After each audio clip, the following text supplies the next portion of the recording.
said earlier, you know, a second time's a charm. But really, let's talk about that seriously, that we prioritize safety here at NASA. We only launch when we're ready, right? Yes, and you know, it kind of seems like a cliche because we say it over and over. You know, space flight's hard. We say it's really, really hard. But when you look at all the things that have to be done perfectly to make sure we're flying safely, it is hard. And it's that attention to detail that makes us ensure that we're flying our crews safely. And so you just got to step through it carefully, you know, and I tell the team one step at a time. And, you know, sometimes you can be almost at that, you know, that 5-yard line, seeing the goal in sight like we were, you know, early Monday morning. And you can have a clogged filter and you just got to stop and say, okay, we're not ready to go fly today and we're going to stop, take our time, get ready to go and reset up again. But it is really, I'm very proud of the team because the way they worked through that problem and the way they said, hey, we aren't ready right now to be able to say we're safe. And so we're going to stop and make sure we've got this all figured out and then come back and fly again. I think it is a real testimony to the team. It really is, Kathy. And as you said, spaceflight is hard, but we have been just pushing forward with the commercial crew program. As Daryl said earlier, this is the 6th crew rotation flight from NASA and SpaceX to the space station. What do you think of that cadence from the commercial crew program? Well, you know, this is near and dear to my heart. And so obviously, you know, as the ex-commercial crew program manager, I'm awfully proud of the way the team has, you know, and not only the 6th crew rotation mission, but you know, really the 7th mission with also doing demo 2.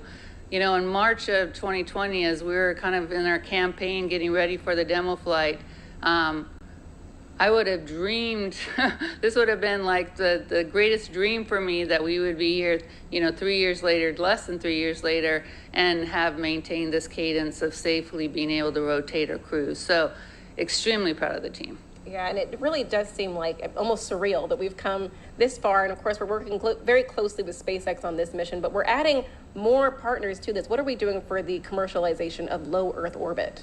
Well, this next, you know, 4 or 5 months is just going to be incredible for the International Space Station. I mean, it's a really busy port for a lot of vehicles coming up. So obviously we've got, you know, Crew 6 coming up, but then we've got another SpaceX cargo mission also coming up in the March timeframe, and that's paving the way for our Boeing first crewed flight test vehicle that will be coming up in end of April. And then we have Axiom 2, our second private astronaut mission, and following that, 2 more cargo vehicles in the next 4 or 5 months. So there's no rest for the wicked, and these people must be very wicked because they're not getting a break, or not much of a break in here. But honestly, this is what we dreamed that the space station program would be doing at this stage. You know, we dreamed that we'd be having cargo vehicles and crew vehicles, because this is when we get to maximize the use and the science that's created on the International Space Station. Right, we really are living the dream. It's a dream to be at NASA at this time. And we've been at this for a very long time, actually. The space station is going into its 22nd year. What do you think of America's continuous presence on the space station? Well, we always talk about not only staying on the space station, but not giving up our presence in low Earth orbit. And so, you know, not only are we preparing for the next 8 to 10 years with the space station, but we're also preparing for our continued presence in low Earth orbit with our commercial LEO destinations.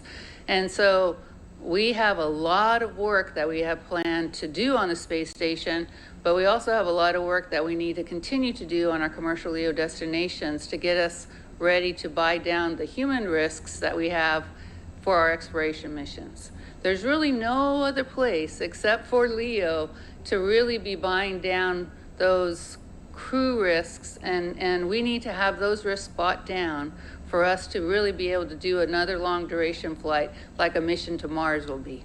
Exactly. We're just looking forward to the moon, forward onto Mars. Kathy, thank you so much for being here tonight. Oh, thank you. Of course. Daryl, back to you. Thank you, Jasmine, and great words from Kathy leaders there. If you're just joining us, well, you're watching live coverage of NASA's and SpaceX's mission known as Crew 6. Good evening and welcome to Kennedy Space Center in Florida. I'm Daryl Nail, along with a recent flyer on a SpaceX Dragon, and that is Crew 3 Commander Rajachari. Appreciate you being here. Thanks, Daryl. Happy to be back and to get another chance to hopefully get the Crew 6 off the ground. We're getting to see right now that them showing up to take a look at the rocket. We talked about last time the reason they have to crane back like that is the way that the suit constrains you, and it's built to be pressurized, but when it's not pressurized, then it kind of pushes down into your head and neck just a little bit. So taking one more look at the rocket before they head into the elevator, and I did hear from Woody that they did in fact change the labels on the button pad inside that. So it does actually say space on the top button and Earth on the bottom button. The elevator buttons inside, yes. If folks, you haven't seen that meme floating around, there's a picture that shows all the buttons inside this elevator, and they're marked out by the foot level. The top used to be the 255-foot level, but apparently it now says it's been modified to say space, which is appropriate. The 39 complex is historic. We've been using it since the early days of the space age, and continuing to upgrade even the labels. How cool was that to reach over and press space? That's been awesome to be able to hit the destination that you're going to. Yeah. This is the view at the top of the elevator. So they pop out here and then they walk up a floor. You can see there's the graded floors, or if in the event of an emergency egress, they douse this whole thing with a whole bunch of water so you don't have to get slippery. So that's why they're graded floors, so the water can actually flow through.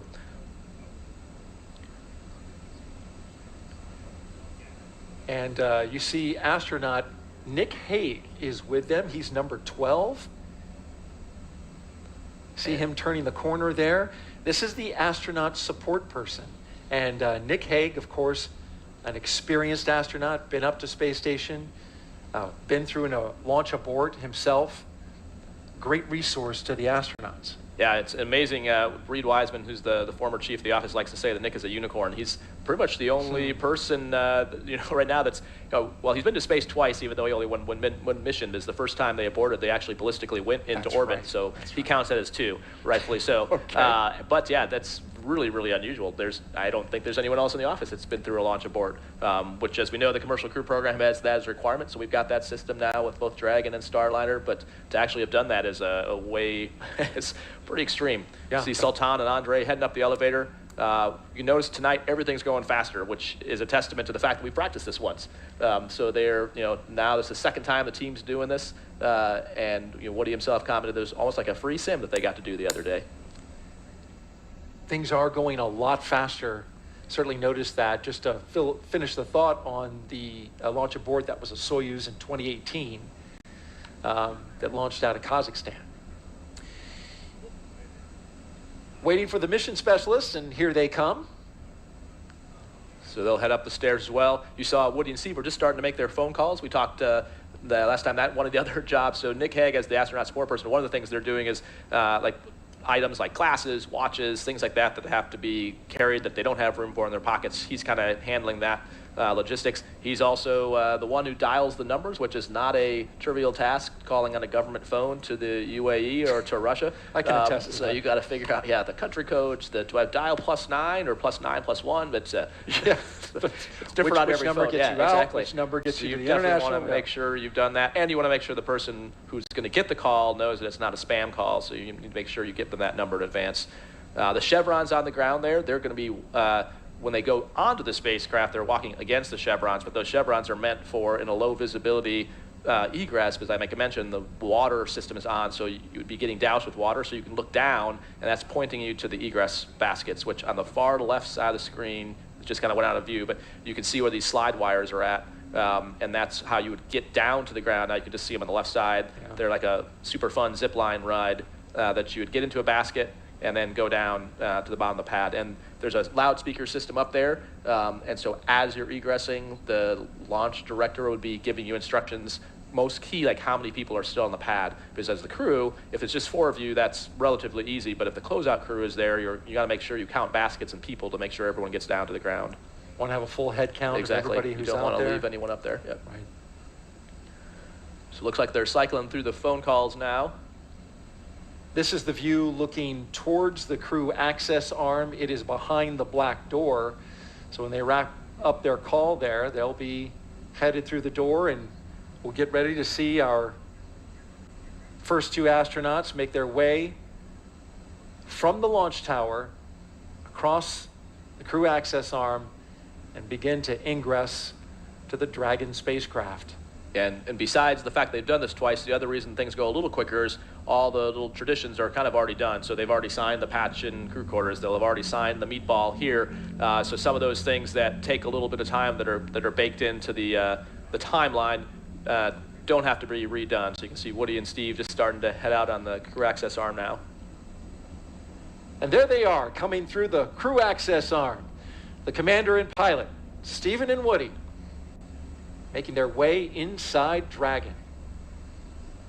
Big thumbs up and a wave from the crew. They're hoping today is the day. Core on countdown. Crew are in the white room.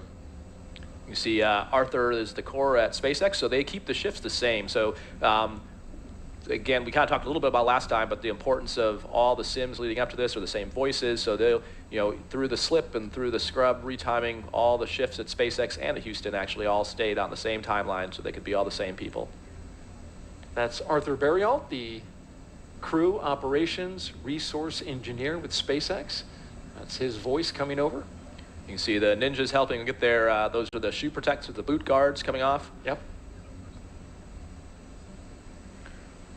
So it protects for two things. FOD in the capsule is one thing, but the other thing is there's slots in the bottom of those heels, and that's what actually, when you see them get in, you'll see them put their foot up and then down, almost like putting on a ski boot type thing, where it locks in, and that's what keeps your feet restrained under the launch loads and re-entry loads, which is why you'll also see them sometimes, if not during before they are in the launch escape system, you'll see them lock them in, but that also protects the channel from any nicks or dings on the bottom side of that. All right, we've got a question that's coming in from social media as the astronauts crawl in. Started. Arthur calling the ingress has started. Which we can see on our screen. So here's the question. Space Brandon on Twitter asks, he's referencing to the view out the window. What is it like to take in this view? Loud and clear. Seat 2, how me? And C2 has you loud and clear as well. So I'll tell you, it's awesome. The view out the Dragon window, you don't really see getting in because as you saw as they crawl in, their head is towards the seats. And then when we flip around, you can see the white room and that crew access arm kind of blocks the view out the two windows there, which you can see. If you look at Ninja 10 to their right and left, you can see the Dragon windows. The view you do have is before you walk across the crew access arm, and it's SpaceX Dragon C3 contract. Wait for Arthur. Loud and clear. Seat 3, how me? Good evening, Arthur. I have you the same. Yeah, so the view from where Good evening, Woody and Steve. Good to hear from you. Sultan and Andre are standing is awesome. You got the water, especially on a clear night. You do this during dry dress. You come up here and take in the view, but seeing... Yeah, I think he's talking about taking in the view right there. So you can go to the corner to where that kind of white post is, kind of where Ninja 14 is at, and you can kind of hang off the edge. Don't do it too far. But yeah, it's pretty amazing. And seeing the clouds and the water, I think, is what's most distinctly different. So on Earth, you can see the actual individual waves and the clouds moving in from space. You definitely can't see that level of detail. So yeah, trying to take all that in, I don't think you really appreciate it until you come back and see that same thing. And we can see Nick Hague now taking cell phone shots of Sultan as he's on the phone, which a good fellow astronaut does. And you heard Woody and Steve checking in with Arthur. Those are just the initial comm checks. We'll do much more intensive ones later, but that's just to make sure that when they connect their umbilical, that it's fully seated. And so if you get a good comm check, you know that the little pins that connect that loop are good. Our mission specialists now getting ready to board Dragon, Sultan and Andre with a big thumbs up. Beautiful shot from high above looking into the crew access arm as they make their way aboard Dragon. And while we're watching the mission specialists in action, let's take another social question, which is relevant And he's showing off, getting the Grab it. SpaceX's Yep, badge. so it is. So we talked about last time they grab the ninjas' name tags to take with them, and they distribute those amongst the crew so they can fit them in their pockets and satchels. And the question there, it looks like, what's the mobility like on the pressure suit while walking around? It's actually fine. It's just a little bit of pressure on the top of your head pulling down. And as you saw, that's kind of why they arch their back to look up. You can't tilt your neck backwards. And obviously, if you turn your head side to side, your head is kind of turning inside the helmet as opposed to the entire helmet moving. So it's just more a matter of not straining your neck. It's like traction almost. Yeah. It's just a mild traction. Yeah, and it can get hot, so you don't do a whole lot of action unless you have cooling attached to you, especially with the weather here. But compared, again, this is in what's called an IV, in-vehicle suit, IVA suit, not a EV or extravehicular suit. So way different than if you were trying to walk around in an EMU, which is what we use for spacewalks. That would be a way different story, and you probably would not be able to walk on Earth gravity, as it weighs upward of 300-400 pounds, whereas this one is meant to be able to move around. When it is inflated, it's meant to be in the seat. So if it was pressurized, it's not meant to be moving around in the cabin with it, because you don't really have joint mobility. So it's meant to be restrained by the straps and in the seats to be fully functional in a depressed scenario. There go our two mission specialists with the duck as they cross the hatch, being very careful not to touch or hit the edges of that hatch, because that seal is so very important to maintaining a good seal when they pressurize the cabin in space. And now our cameraman will go inside or wait. So those are the crew satchels. You saw those white bags. Woody and Steve's are already on their leg. There's a little loop under there that the ground techs help connect for them. See Sultan and Andre hooking in their umbilicals, so expect shortly they'll do their comm checks with Arthur at the core. And it's worth noting, for those who follow very closely, that SpaceX is now doing some of their checks and operations in parallel rather than sequentially. It could end up sequentially, but they're aiming for parallel, and that will reduce the total time of the operation starting right now by about 27 minutes. Core, this is MS2, C4. How to read me? Come check. Doing comm checks even as they're getting seated. Loud and clear from seat 4. How me? Loud and clear, seat 4. Encore, MS1, comm check. And loud and clear, MS1 from seat 1. How me? I got it loud and clear. And a great view of Andre's buckle there. So it's a 5-point harness. The crew can totally do it on their own, but just to save wear and tear on the suits, a lot of times the ground crew will help with doing that. And that way it makes sure it's really cinched down. So the way each on that circular harness around his waist, each of the waist straps and then the leg and the shoulders connect into a slot, and then to get out you rotate it counterclockwise or clockwise, and all 5 pop out. Similar to a harness in a jet? Right, it's actually very similar to like an F-35 harness. Yep, same kind of design. And Raj, of course, you flew the F-35 and the F-16 and the not F-16. No, okay, terrible. sorry. F-15 and F-14? F-15E and then F-35. Yeah. F-35, okay. Don't worry, it's okay for people who fly the F-16. It's not their fault.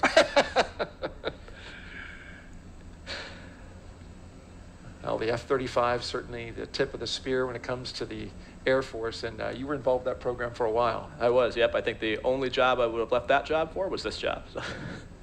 And we're glad you're here.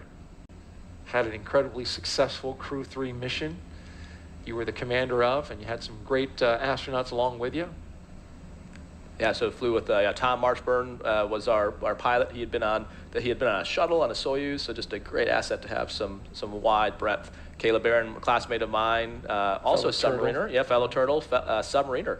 Yes. And so following in Steve's footsteps, and then Matthias Maurer from ESA, the German astronaut, his first space flight as well. And just awesome to get to work with all of it. It was, it was the time of our life up there, honestly.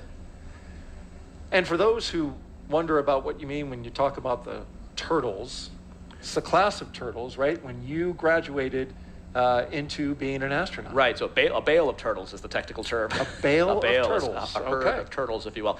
Yeah, so the tradition in the astronaut office is the previous class names the incoming class. So we were named the turtles by the 2013 class somewhat as a derogatory yes, term? it was, I think, slightly derogatory. It meant to be slow, but we took it as quite the compliment. So when the vice president announced our class in 2017, he made the analogy that when he grew up, if you saw a turtle on a fence post, you knew it didn't get there by itself. So we take it as a definite nod to all the people that got us here. Because the reality is, whether it's family, friends, the trainers at the different centers, we are just the doers, the eyes and the ears for the mission control, the flight controllers, the scientists, and our families to do the work.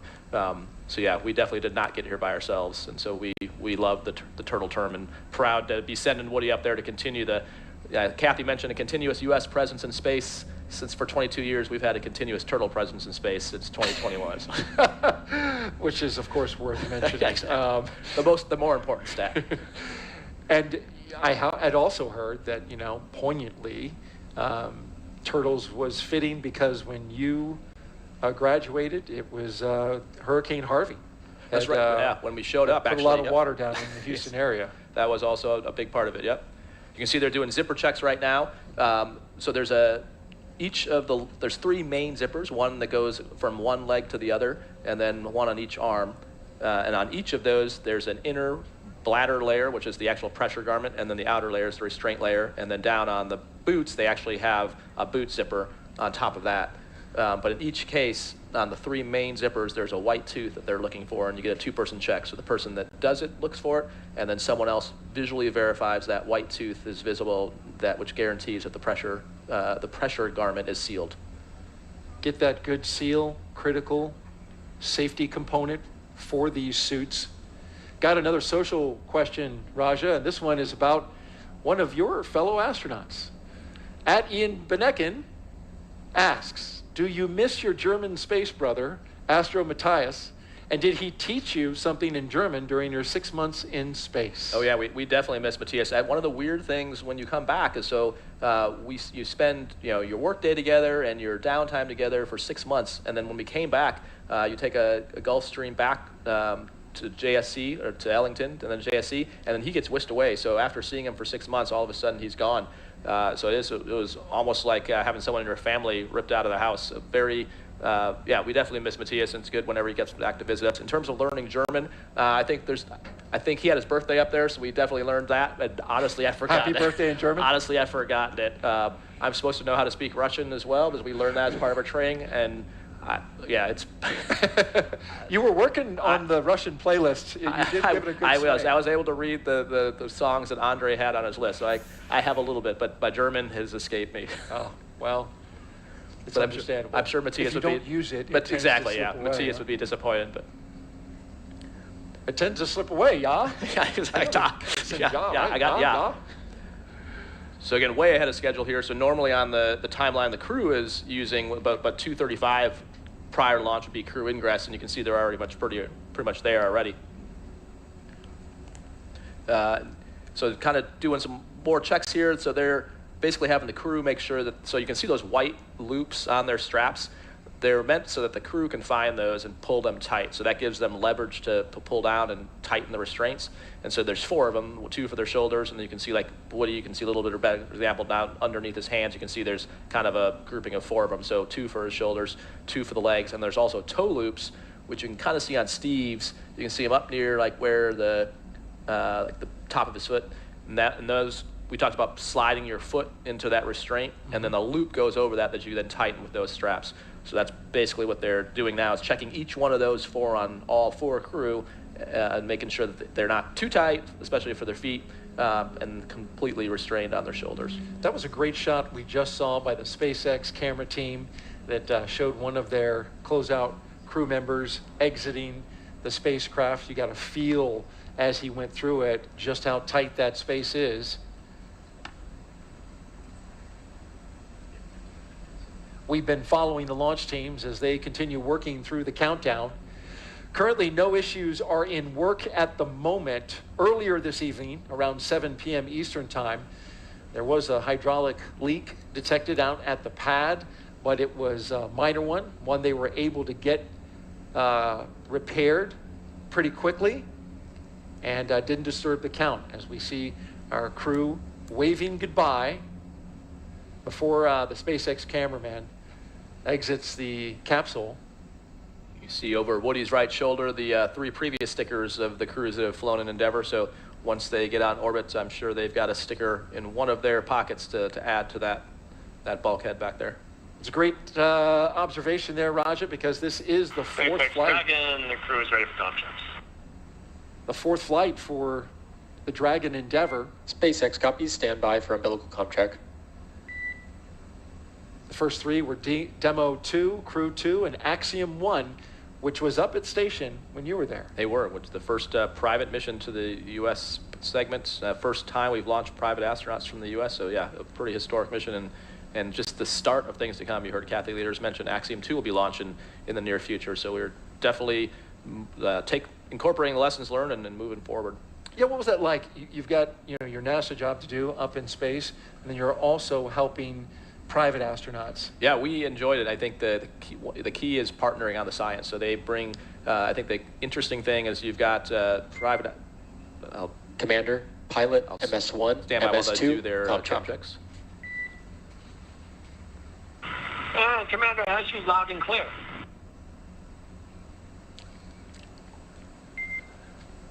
Commander, loud and clear. Pilot has you loud and clear. Pilot, loud and clear. And the MS-1 got you loud and clear. MS-1, loud and clear. And MS2, got loud and clear. MS-2, loud and clear. Umbilical comm checks are complete. Report when ready for seat rotation.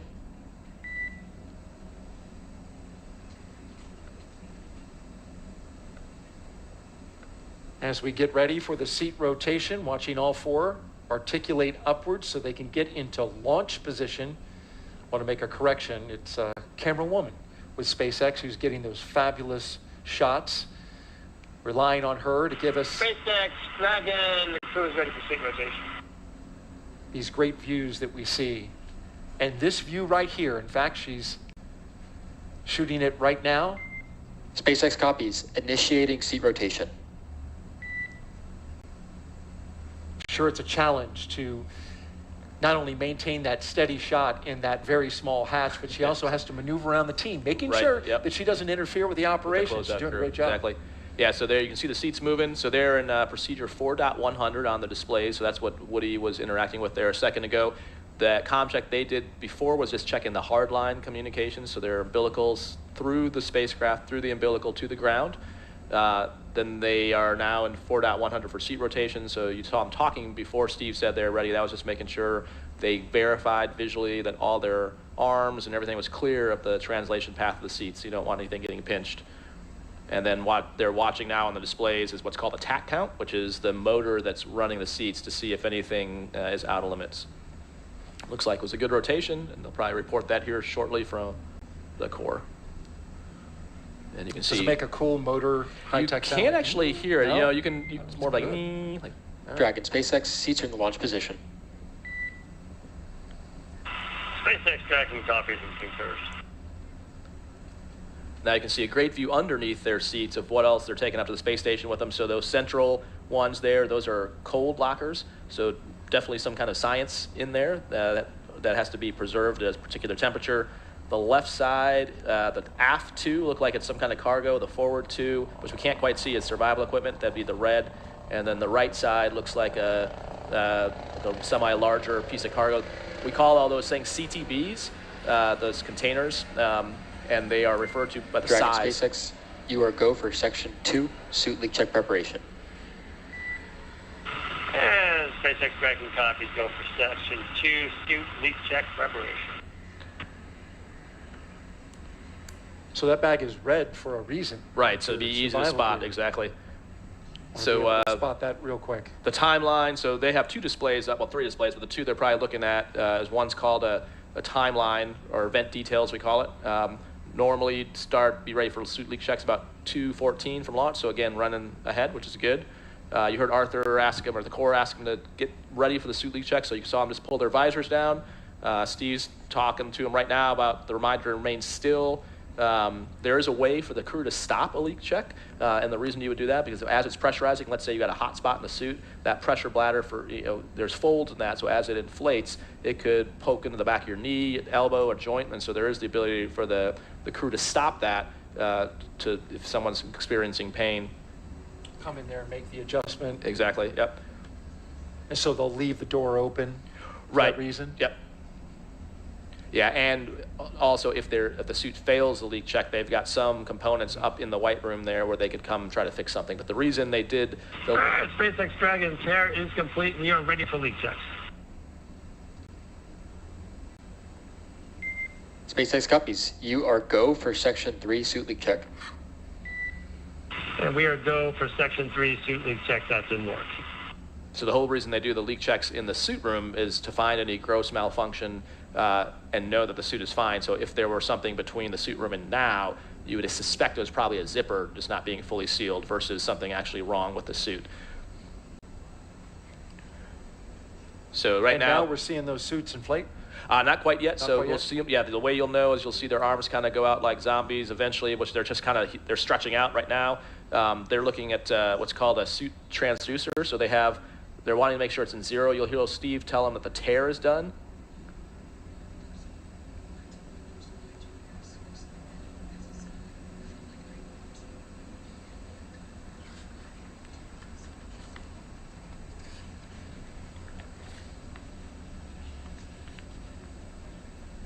Yep, and now it looks like, based on where Andre's head is at in the helmet, it looks like it is inflating now. As you can see, the neck ring kind of expanding, which is why on the ground you see that helmet down on the top of their head, but now once it's inflating, you can see why the suit is built that way and restrained. As you can see now, you can just see his nose before you can see his mouth. So it pushes the helmet up a little bit. Right, yep. And you can see Woody and Andre's hands you can see their knees look way bigger now.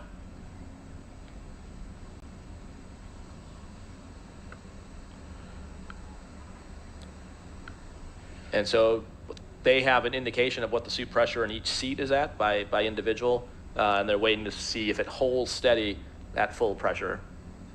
And you can see that at this point, the last basically 30 seconds are kind of critical. You're trying to move. If you move, that can actually throw off the reading.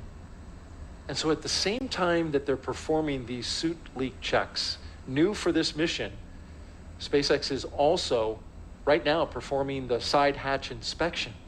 This is part of them doing those operations in parallel that I mentioned earlier, which will save them time and build time into the margin. Exactly, just in case they need it. Yeah, wherever you can buy margin, because these are all instantaneous launch windows, meaning if there are problems, unlike a shuttle launch where there's built-in holes, this one is a continuously running clock.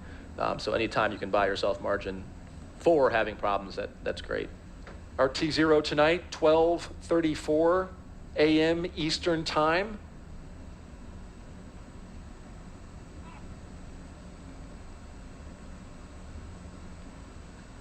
The range continues to report no issues, so we're looking good there. Also, Raja, the weather forecast continues to be acceptable. Take a look at this. Just like on Sunday, only a 5% chance of violation for weather.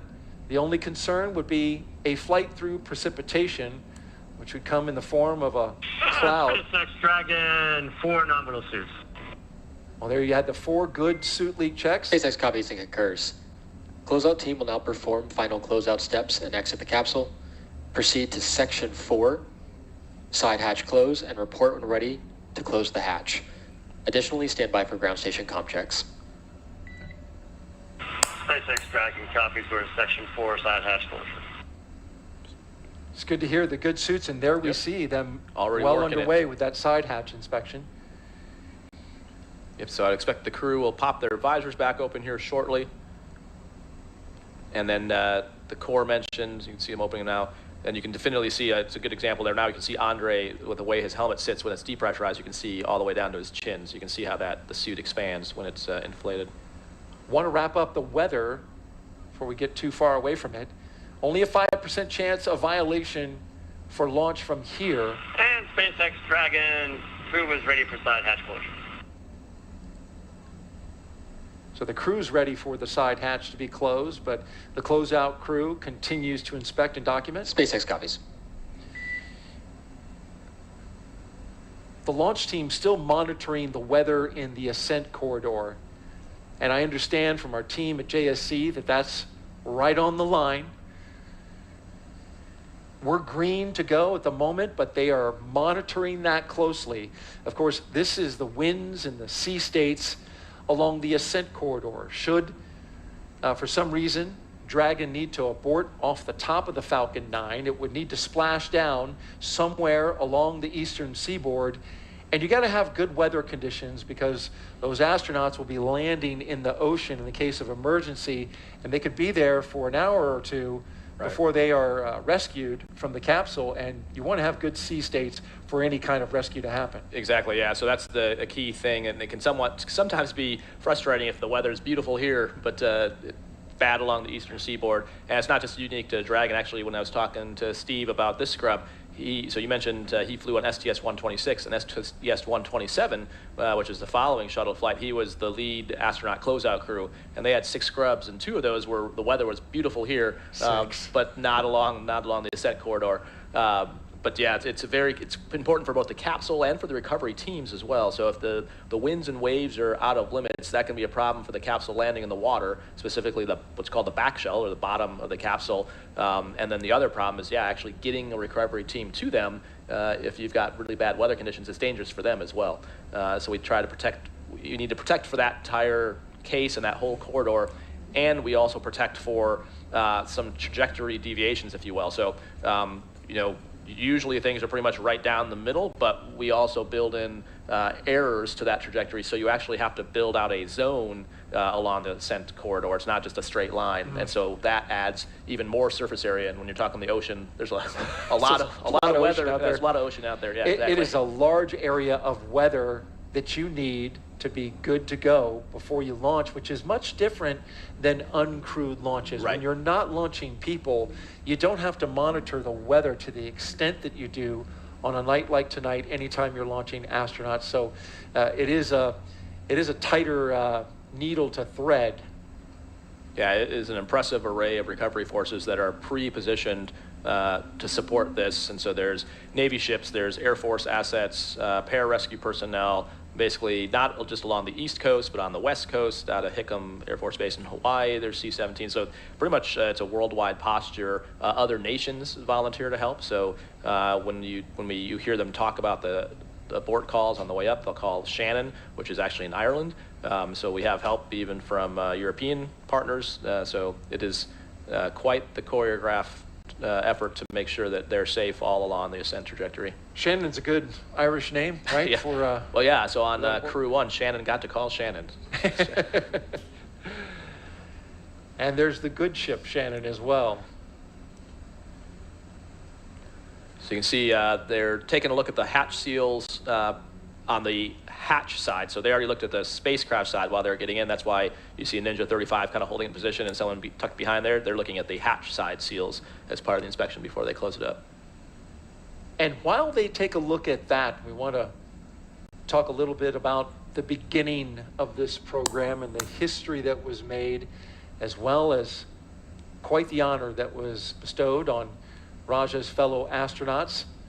We're launching, of course, American astronauts on American rockets from American soil, and it all began with those 2 trailblazers of the commercial crew program, Bob and Doug, who recently received the highest civilian honor an astronaut can achieve. Dragon, SpaceX closeout team is taking final steps in prep for side hatch closure. Stand by for transition to pad hatch closed, and please ensure that all items are secure from now through launch. It is my great honor to award you both the Congressional Space Medal of Honor. In January, Vice President Kamala Harris spoke to a packed room at the White House about the dedication of NASA astronauts Doug Hurley and Bob Behnken. Bob and Doug represent the best of our nation. There's no question about it. NASA selected both men to be astronauts for the space shuttle program in 2000. But when the shuttle program ended 11 years later, Doug and Bob's work did not. NASA collaborated with the private sector to build the next generation of spacecraft. Every part of the capsule, from flight controls and emergency procedures to computer displays and cockpit layout, all of that shaped by Bob and Doug's decades of know-how. And in May of 2020, the SpaceX Crew Dragon was ready to soar. Bob and Doug returned to the Kennedy Space Center. They suited up, they waved to their families, and they rode an elevator up nearly 20 stories. They strapped in to their seats and waited as the tanks beneath them filled with tens of thousands of gallons of fuel. And then 3, 2, 1, 0. Ignition. Liftoff of the Falcon 9 and Crew Dragon. Go NASA, go SpaceX, Godspeed, Bob and Doug. Demo 2 was the first crewed flight for NASA's Commercial Crew program, ushering in a new era of human spaceflight. And now, the names Doug Hurley and Bob Behnken have been added to an elite list. Prior to the ceremony, the Congressional Space Medal of Honor had only been given to 28 people, astronauts like Neil Armstrong and John Glenn. We're following in their footsteps, and so it's just an incredible honor. It was humbling to be a part of the mission. We got to be the smiling faces on the pointy end of a rocket ship. Because of their bravery, missions like Crew 6 are happening today. Bob and Doug together have written the first page of a new chapter in the history of American space flight.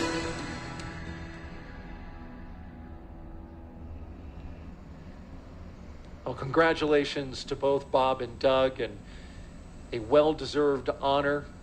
Doug Hurley recently retiring from the astronaut corps. Bob Behnken still cranking it along. In fact, he came out and was an astronaut co-host, sitting in your seat, Raja, for Crew 5. And it's a great contribution. I like the soundbite where he said, the smiling faces on the pointy end of a rocket ship. But they often, gave a lot of credit to those around them who helped build the rocket, build the spacecraft, train them, get them to where they needed to be in order to have the confidence to ride a space vehicle for the very first time and make that historic flight. Yeah, they were really leaders of the team. There's no doubt about that. And I can't repeat enough what the vice president said. It literally is a new era of space flight. I mean, Kathy Leaders mentioned, here we are on Crew 6. Who would have thought that then? I mean, and just the way they designed that team, there's still things in training. It's very common to hear, even as we talk about Starship design and stuff like that for lunar lander with SpaceX, but definitely during Dragon training flows of why is the display this way? Or how, this seems like a great solution. How did we come up with that? Bob and Doug. And they were so inclusive in training as well. I distinctly remember getting to come out on some trips and Doug and Bob having me sit in the capsule with them, and them taking the time, not only they're doing the sim, but also showing me this is what this means, and this is why this display is doing that. So, I mean, they brought everyone along with them. And so it wasn't, they're being very humble, saying, they are riding the rocket, but they brought that team along, and they spent many, many years before Demo 2 developing the work, working with SpaceX, working with the NASA teams. I mean, over a decade of work to get to where they were. And so very well deserved, and couldn't be prouder of them. And they have left a lasting mark on the astronaut office, on the agency, and really on the nation. I mean, we have now an entire industry that didn't exist, before this commercial crew program. I mean, it's quite amazing when you look at going to SpaceX, going to Boeing, going to these places that are doing these programs, and seeing all these engineers that have a place that they're proud to go to after college and want to go to. It's inspiring. It is an exciting time coming down here to the Cape. You just see the buzz down here. There's so much going on, and they kicked all this off. There is a launch now every 6 days here at America's Spaceport, and you're absolutely right, Raja. We've never been this busy. Yeah. you know, aiming for more than 100 launches this year, just SpaceX alone. So an incredible amount of activity. I like from the story that you just told that they took the time with you, the commander for Crew 3, even though your mission was 3 missions away from where theirs was, right? Well, there might have been an ulterior motive. Well, I don't know, Doug probably doesn't want me to tell you this, but so I had my... he's not here. He's not here. So my phone fell out of my pocket while I was in the capsule. In the mock-up. No yeah, kidding. and so I then owed some adult beverages to the crew that had to fish that thing out. And so I got quite a bit of hard time. Come to find out later that had happened to one Doug Hurley a little while earlier, so I think maybe he was just trying to swing that spotlight to me. So maybe, that's my theory. He didn't give you an extra hard time, did he? He might have. Oh, yeah. He might have, even so. Okay. No, but yeah, it was awesome though. No, I mean, it was, and you're exactly right. That kind of mentorship is exactly what we lean on in our office. We have a term called IAs, which are instructor astronauts, and those two epitomize that, bringing the whole Corps along with them, and they had the lessons from shuttle, and you know what worked, what didn't work. They'd seen Soyuz over the years, so I mean they had such a wide breadth of experience to pull into what SpaceX and NASA designed. And while we're speaking about honors that come out of the White House, Raja, you were nominated by the President of the United States for the appointment to grade of Air Force Brigadier General. It's a nomination, so you're still waiting, Senate approval, but congratulations. Thanks very much. Yeah, we're very humbled and proud to get to continue serving in that next grade. So yeah, excited to get to do that here at NASA. NASA's military astronauts, we have a number of them here, you being one of them. Very proud to have you both serving our country and helping us explore space. Yeah, and we love our jobs. And I can see why. This is an exciting time. Certainly we talked about that. And we're taking a long look at the hatch at the moment, probably making some final uploads of the seal there. And as we do that, let's check back in with our Courtney Beasley at the Johnson Space Center in Houston, Texas. Courtney. Thanks, Daryl. As we said earlier, the team here in Mission Control Houston is actively monitoring the International Space Station as they await Dragon's arrival. The crew aboard the International Space Station is currently in a sleep period, and they are scheduled to wake up at midnight Central Time. They have completed a number of tasks to prepare the station for Crew 6, like setting up tools to monitor Dragon's arrival and prepping the sleep stations for the new residents. Many of their clothes and other belongings launched on a previous cargo resupply mission. And then back here in Mission Control Houston, Flight Director Judd Freeling and his team are in constant communication with the SpaceX mission director for Crew 6's launch to the space station. Once we get into integrated operations, the NASA flight director will be conducting this series of go, no-go polls at the predetermined checkpoints for Dragon's approach. We'll continue to follow along from here in Mission Control Houston. And during our launch coverage, we like to highlight employees in the commercial crew program who are working behind the scenes to make today's mission possible. Earlier this week, Kennedy's Jasmine Hopkins spoke to NASA's recovery director for Crew 5. Let's take a look. Joining us now is NASA Recovery Director Brian Berry. Thanks for being here. Of course, thank you. Of course. So, Brian, we understand that you are the NASA Recovery Director for Crew 5, but you've actually done a lot of things for human spaceflight. Can you tell us more about that? Sure. Yeah, that's right. So I started my career as a flight controller for the ISS program. My team was responsible for maintenance on the space station. So I had the opportunity to work directly with the astronauts, train them on tools and repair procedures. So that was a lot of fun and something I never thought I would do when I was studying to be an engineer. After that, I moved over to the safety team, and I was our safety rep for the commercial crew program safety panel. So that was my first exposure to CCP, and I would go review the hazard reports for Dragon and Starliner. That was a pretty neat experience also because I was able to work with Bob and Doug prior to Demo 2 and just kind of work with them on the hazard reports and get their perspective on the risk and the mission overall. After that, in 2020, I came out to commercial crew and I work for them directly now, and I've been doing launch and recovery operations since then. On the launch team, my role is to lead the rescue effort if we need to. If there's a pad emergency egress or a pad aboard, the launch rescue director calls in the rescue forces, so that's what I did for Crew 5 launch last year. And then as the recovery director, I lead the NASA portion of the team that goes out on the ship with SpaceX. We bring out our flight surgeons and we check out the crew and we load them up on the helicopter and get them back home.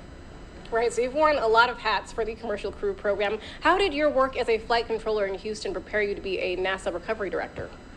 Well, in Houston, working the ISS operations, you know, you see day in and day out in the control center, you get the full feel of the 6-month mission, so you understand what the crew is going through for that long of a mission. And I think I just kind of bring that crew perspective of the ISS side to the CCP program, and so when it's time to bring the crew home, you know we owe them a smooth and speedy recovery, so that's our priority and our objective. Right. Brian, it's great that you have that personal relationship with them. What challenges do you and the recovery team have to be prepared for? Well, the biggest challenge for recovery for Dragon is definitely the weather. We have to find a landing site where the winds are low and the waves are low. So SpaceX has several landing sites around the state of Florida that we can look at and choose the best weather. Beyond that, you know, we start looking at things like contingencies if the crew is injured, and we've got helicopters on standby for a medevac if we need to. And then, you know, there's also just built-in redundancy on the ship and throughout the vehicle. So, but yeah, weather is definitely the biggest challenge for landing. Right. No, weather is a huge challenge in Florida for a lot of things. And after Crew 5 returns, Brian, you're going to transition to a new role in the commercial crew program, mission manager for Crew 8. Can you tell us how you're preparing for that? That role begins 18 months out. So for Crew 8, which launches a year from now, we've already begun those meetings with SpaceX. And so it's pretty exciting to be a part of that early in the mission. And yeah, I'm just honored and proud to do that for the program. Of course. Well, congratulations, Brian. So glad to have you here tonight. Thanks, Jasmine.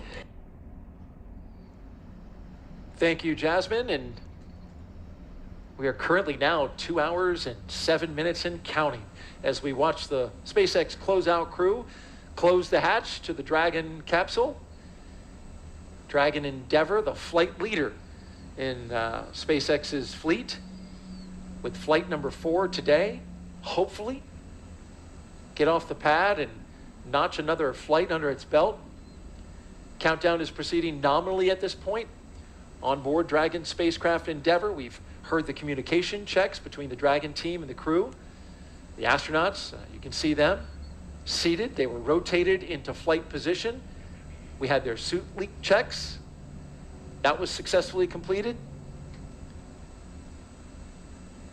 Yep, and you heard the call from the Corps prior to the hatch closing about making sure that all their loose items were stowed. That's kind of key, because once that hatch is closed, if you drop anything, that's a problem. So you can see right now they're probably updating their notes. The hatch is closed. You'll probably hear at some point SpaceX confirm the hatch is closed. They're watching on the bottom of each of their displays. It always shows the flight computer state. And what that state tells you is it's sort of major phases that the vehicle is in, and then it's important to the crew because only certain commands are available in a particular state. So once hatch is closed, and that kicks off the next sequence of events. I thought it was interesting you mentioned this during our first launch attempt. There's a state that you move into where you have the emergency handle. Dragon SpaceX, ComCheck over ground station.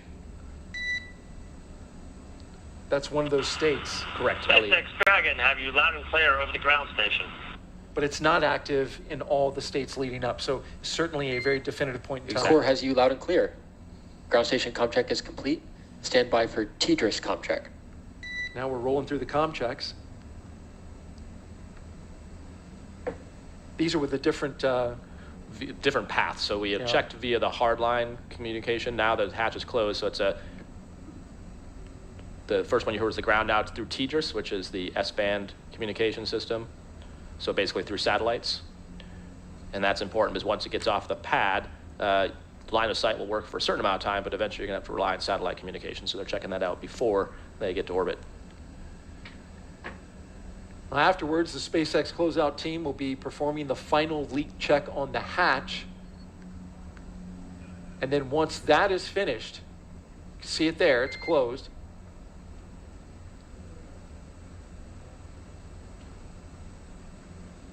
The team will begin steps to ready the access arm for Dragon SpaceX ComCheck.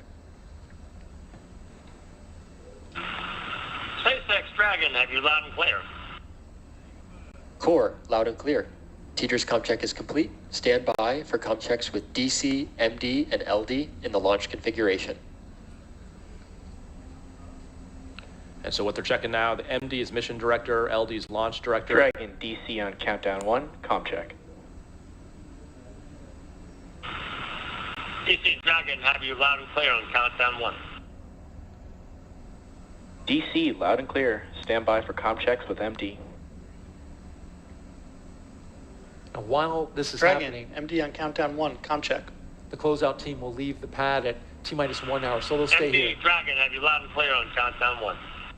They'll be with them for the next hour, and then leave at MD, T-minus loud 60 and clear. minutes. Stand by for comm check over Dragon to ground.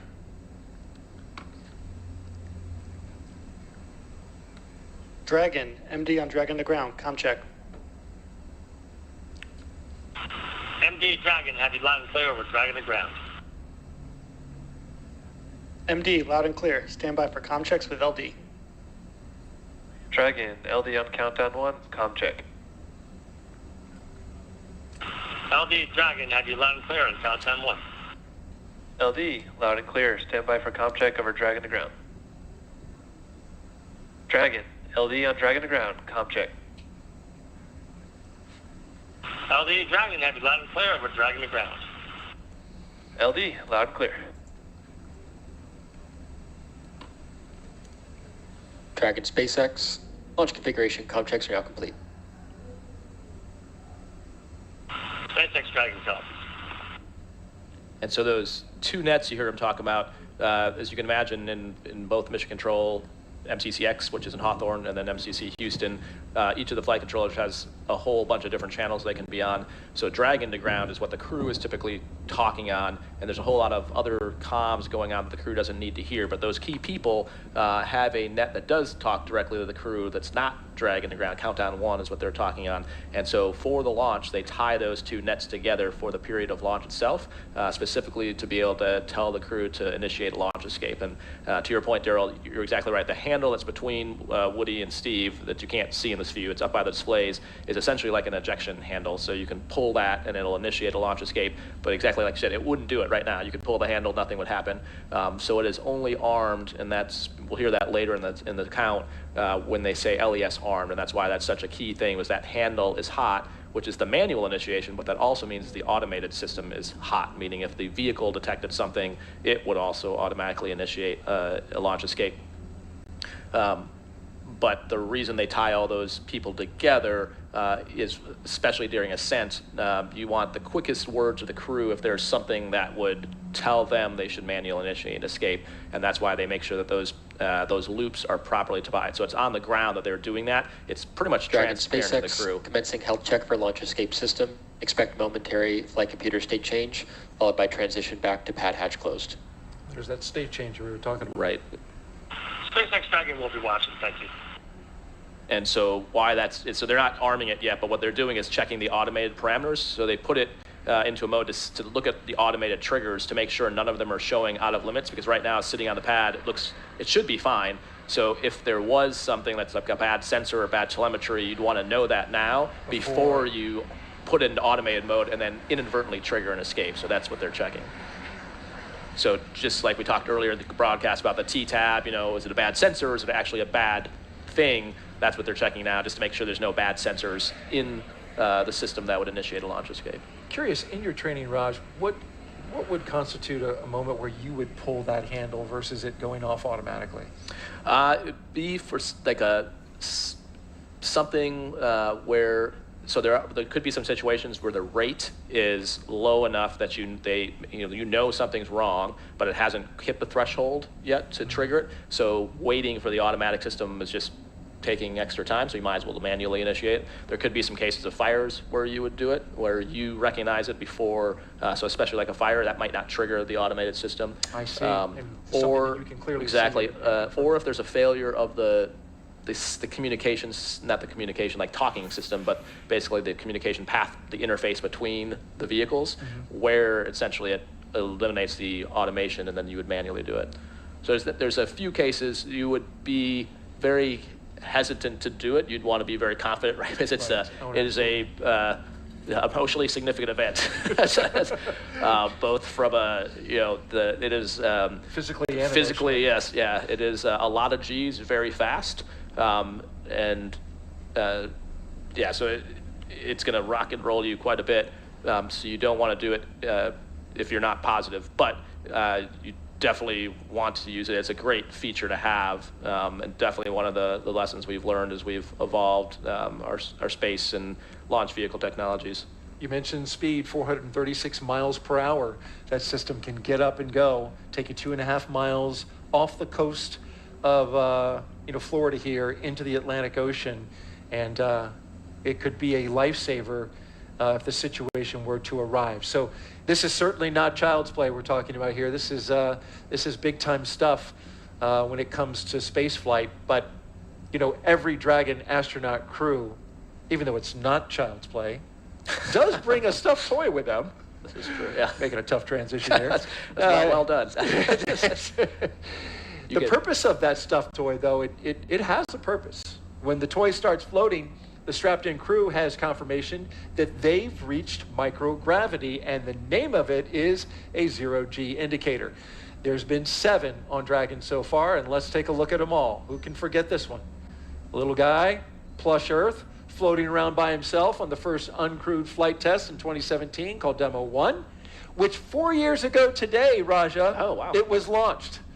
That was followed up by a sequin bedazzled dinosaur named Tremor, picked out by Bob Binken's son Theo and crewmate Doug Hurley's son Jack. We just talked about Dragon that. SpaceX, good side hatch leak check. Crew 1 took a toy Baby Yoda with them to the first 4-person crew. SpaceX Dragon copies. And then, since then, it's been all stuffed animals. A penguin for Crew 2, a turtle, your turtle, for Crew 3. And then for Crew 4, it was a turtle and a chimp. Double turtle. Double turtle. And then for the last mission, the first humanoid, the little Albert Einstein little thinker plush doll. And so we didn't get to find out in our first attempt what Crew 6 is doing. Well, I'll be honest. I know. But we're saving it until they get up into space. And we should see it once they get up there.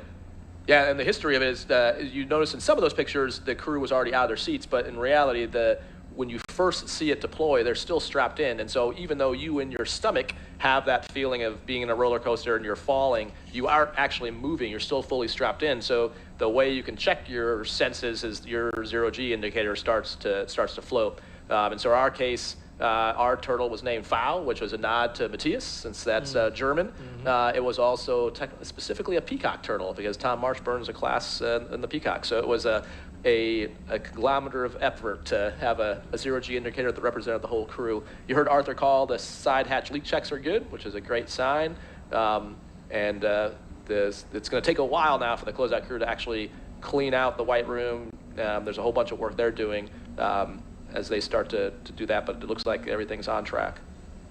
Yeah, we've had the comm checks, the seat rotation, suit leak checks, they're complete. And so now we're just tightening up that hatch. And while we look at this shot, we can look to the right. We see the NASA meatball with all the signatures around them, along with the SpaceX logo.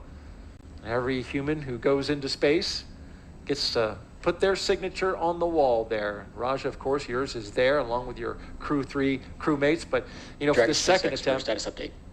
They didn't have to do it. So that helps save some time there as well. SpaceX Dragon, go ahead. All right, we are going to repeat the ground station comm check just to do it one more time on our end and make sure that we're properly configured. Following the ground station comm check, I'll step into the post-ingress crew briefing. And after that, we'll step into Falcon 9 operator comm checks. SpaceX Dragon copies. Understood it all. Thank you. Going to run the comm checks again. Yep, so probably maybe they had to reconfigure something, or maybe someone wasn't on or didn't hear it maybe, so they want to just make sure everyone's tied in.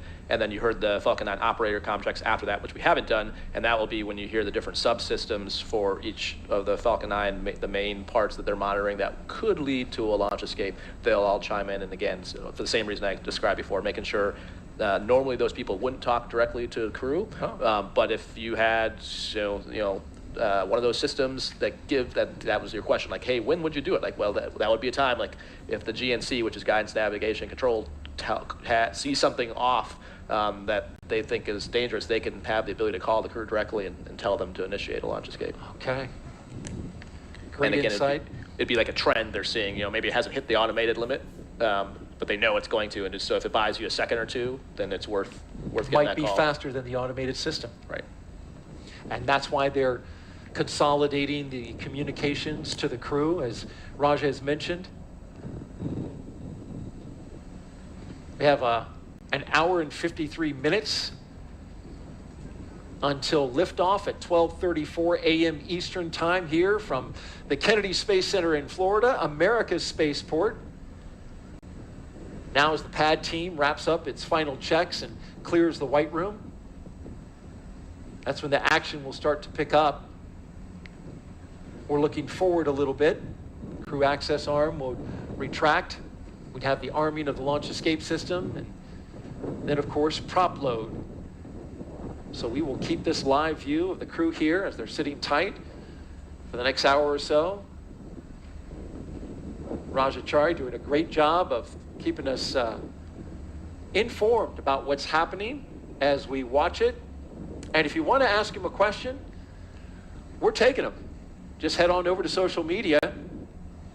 Oh, great question actually on there. So actually the one's not a question was a shout out from Steve Bowen's fellow submariners. Looks like we've got one here that from @Danny Scara. Okay. What happens after you're strapped in and waiting to launch and you have to use the bathroom? So we get really good at using diapers. They're called MAGs. What are they called? MAGs, which is the acronym for Maximum Absorbency Garment, but it's basically a diaper. It's just that way you don't have to say the word diaper, but it's diaper. Giving us some great insight Yeah. there. Well, actually, if How you want, about if the that? people at home, don't try this if you're watching the Causeway because there's fire ants. But if you're at home and you want to know what it's like, just get on your back, put your feet up on your couch, and lay on your back and watch this broadcast and do it for the next 2 hours. And even if you haven't drank a lot of water, sitting like that, it's hard to do. It's hard to do, and it makes you have to go to the bathroom. Oh. So you definitely, that's one of the reasons that we call it crew time on back, is a big deal in trying to minimize that because you can get cramps. This is definitely more roomy than like a Soyuz, where your knees are in your chest. But yeah, it is less than comfortable. And so you have to overcome the mental block of peeing your own pants because it's actually harder than you would think. But we get practice doing that in NBL runs. So because you're in the pool for practice. Yeah, well, when you're doing NBL runs, you're in that suit for like 8 hours in a mag also. So that's kind of where you start. Then actually, when you're in training, we call it like day in the life sims when you do like a whole day in the Dragon. And so yeah, you get used to using it. But that's exactly what you do. You saw the reason we cut away when they pulled up to the pad is there's actually a trailer behind the launch pad where they can use the bathroom one more time before they go up the elevator. And you try to never leave a bathroom or a runway behind you if you're flying. Never pass up the chance to use a bathroom. But yeah, so it's a fine balance because you want to be hydrated, especially when you get into space, because you tend to get dehydrated. So you want a fluid load. But the downside is that especially when you're on your back with your knees in your chest, it tends to give you the sensation that you have to go to the bathroom. This is incredible insight here, Raj, and I imagine you've created probably a little bit of stir on social media right now as people are bandying about the answers and the insight that you just gave. But I will say this, in my time in being around astronauts, the whole bathroom and space combination is one of the most consistently asked questions. Oh yeah, but it's actually a pretty big deal. It is. Right. I mean, as we look at Orion design and Artemis design, I mean, if the toilet breaks, I mean, you're coming home. I mean, you right? If you get into orbit on the Orion checkout and the toilets malfunction, I mean, it's a big deal. That's a big deal. Yeah, it is a big deal. I mean, if you look at on the space station, that's one of the, if the toilet goes down, that is all hands on deck to fix it because that is a big deal. I mean, if you've got 7 people that can't go to the bathroom, you only have so many diapers. I can only imagine. Well, with that, let's head over now to Houston for a closer look at what the crew will be doing when they reach their destination, and that's where we turn to Courtney Beasley. Courtney? Thanks, Daryl. Once Crew 6 arrives at the International Space Station, they'll officially become Expedition 68 flight engineers. Once on board, they'll do something known as a direct handover, basically saying that Crew 5 and Crew 6 will be aboard the space station all together until Crew 5 comes home. Crew 5 will be able to give Crew 6 an orientation and show them the ropes, which might be particularly helpful for the 3 first-time space flyers on this flight: NASA's Woody Hoberg, UAE astronaut Sultan al-Niadi, and Roscosmos cosmonaut Andrei Fedyaev. A direct handover also helps ensure a continuous U.S. presence on the space station, which is a record we've held for more than 22 years now. And as the station is first and foremost a laboratory, the crew will jump right into conducting experiments, with new research still to be delivered on upcoming cargo flights. But for now, we'll toss it back over to Jasmine Hopkins, who's with NASA Administrator Bill Nelson. Jasmine. Thank you so much, Courtney. Yes, we're back here at Kennedy on the balcony of OSB2, and right now so honored to be joined by Administrator Bill Nelson. Thank you for being here. It's another pleasure.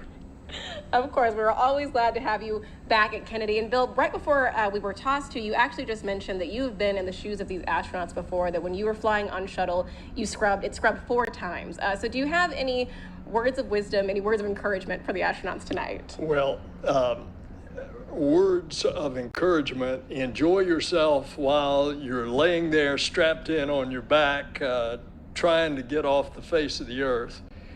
But the serious words of encouragement is, we don't fly until we think it's safe. And that was what was important about the first scrub, because it just didn't feel right. And NASA made the call. It was the right call. Everything's looking good. The supposed problems that they had before have all been fixed. And so I expect we're going to see a launch tonight. Right, we're all looking forward to seeing that launch tonight, Bill. And all the work that we're doing in low Earth orbit on the space station is really paving the way for deep space. So what is next for Artemis? Well, we have just this unbelievable opportunity now to go back to the moon, but this time it's different. First of all, we're going to a different place on the moon. It's the South Pole, and that's where we think the water is. And if you get to harvest water, all of a sudden you have hydrogen and oxygen. You've got rocket fuel. We're also going back for a different reason. We're going to stay there. We're going to learn to live, to work there, to invent, to create, all for the purpose that we're going to Mars. And the moon's just a few days away. Mars is months and months away. And so that's why this is so important for us to get back to the moon. It really is important. And right now, we're also focusing on going together. In the Commercial Crew Program, this is the second time that we've partnered with Roscosmos, but the first time that we have a UAE astronaut on board. Can you talk about how these international partnerships really help NASA's mission? It's a different mission. You pointed it out, not only, by the way, with our international partners, but with our commercial partners. Because when we go to the moon with the NASA rocket, we're going to go into lunar orbit, and we're going to join up with a SpaceX lander. And then our crew will then go down to the surface for 6 days. So it's a whole new kind of program. Now, internationally, this has become a big deal. You just can't imagine the enthusiasm around this globe with our foreign friends, how popular NASA is. And they all want to be a part of this program, and most of them are. So tonight we have UAE and Russian astronauts, but look up on the station right now. They're not only Russians, but there's also a Japanese astronaut up there. And so it is a very international program, particularly on the space station, because there we've got 16 international partners. Right, it really is important. We go further when we go together. Administrator Nelson, thank you so much for being here tonight. Thanks so much. Of course. Daryl, back to you. Thank you, Jasmine and Administrator Nelson. And we are now T-minus 1 hour and 44 minutes from launch as we look at the pad here Dragon on top of a Falcon 9 with the crew access arm attached at the moment, but getting ready to retract. As we look at it now, we want to also take a closer look at some of the life-changing science that astronauts are performing aboard the destination, the International Space Station. The International Space Station is a state-of-the-art microgravity laboratory that is unlocking discoveries not possible on Earth and helping us push farther into deep space. Every single day, we are answering big questions about Earth and about space, about where we came from and about where we're going. But the other thing that we're doing is we're learning more questions to ask. Microgravity turns almost everything we know upside down. Liquids behave completely differently. Fire burns in new ways. Biological systems reveal surprises. There's a few things that have made me gasp out loud up on board space station. Watching heart cells actually beat has been a pretty big one. We're studying ways to grow food in microgravity. I got to tell you, these are pretty amazing. We're learning how human bodies react to life in space and how to keep crew members safe and strong on long-duration exploration missions. Deadlifts are awesome on Earth. They're also awesome in zero gravity. We're testing technologies that will be critical to our return to the moon and great leap to Mars. Our research has contributed to medical and social benefits on our home planet, allowing us to find new ways to combat disease back on Earth and develop technologies to deliver clean water to remote communities in need. The spectacular vantage point of more than 200 miles above our planet supports our monitoring of Earth's climate, natural disasters, and plant life. The orbital perspective that we have here on the ISS is just absolutely amazing. Earth is gorgeous.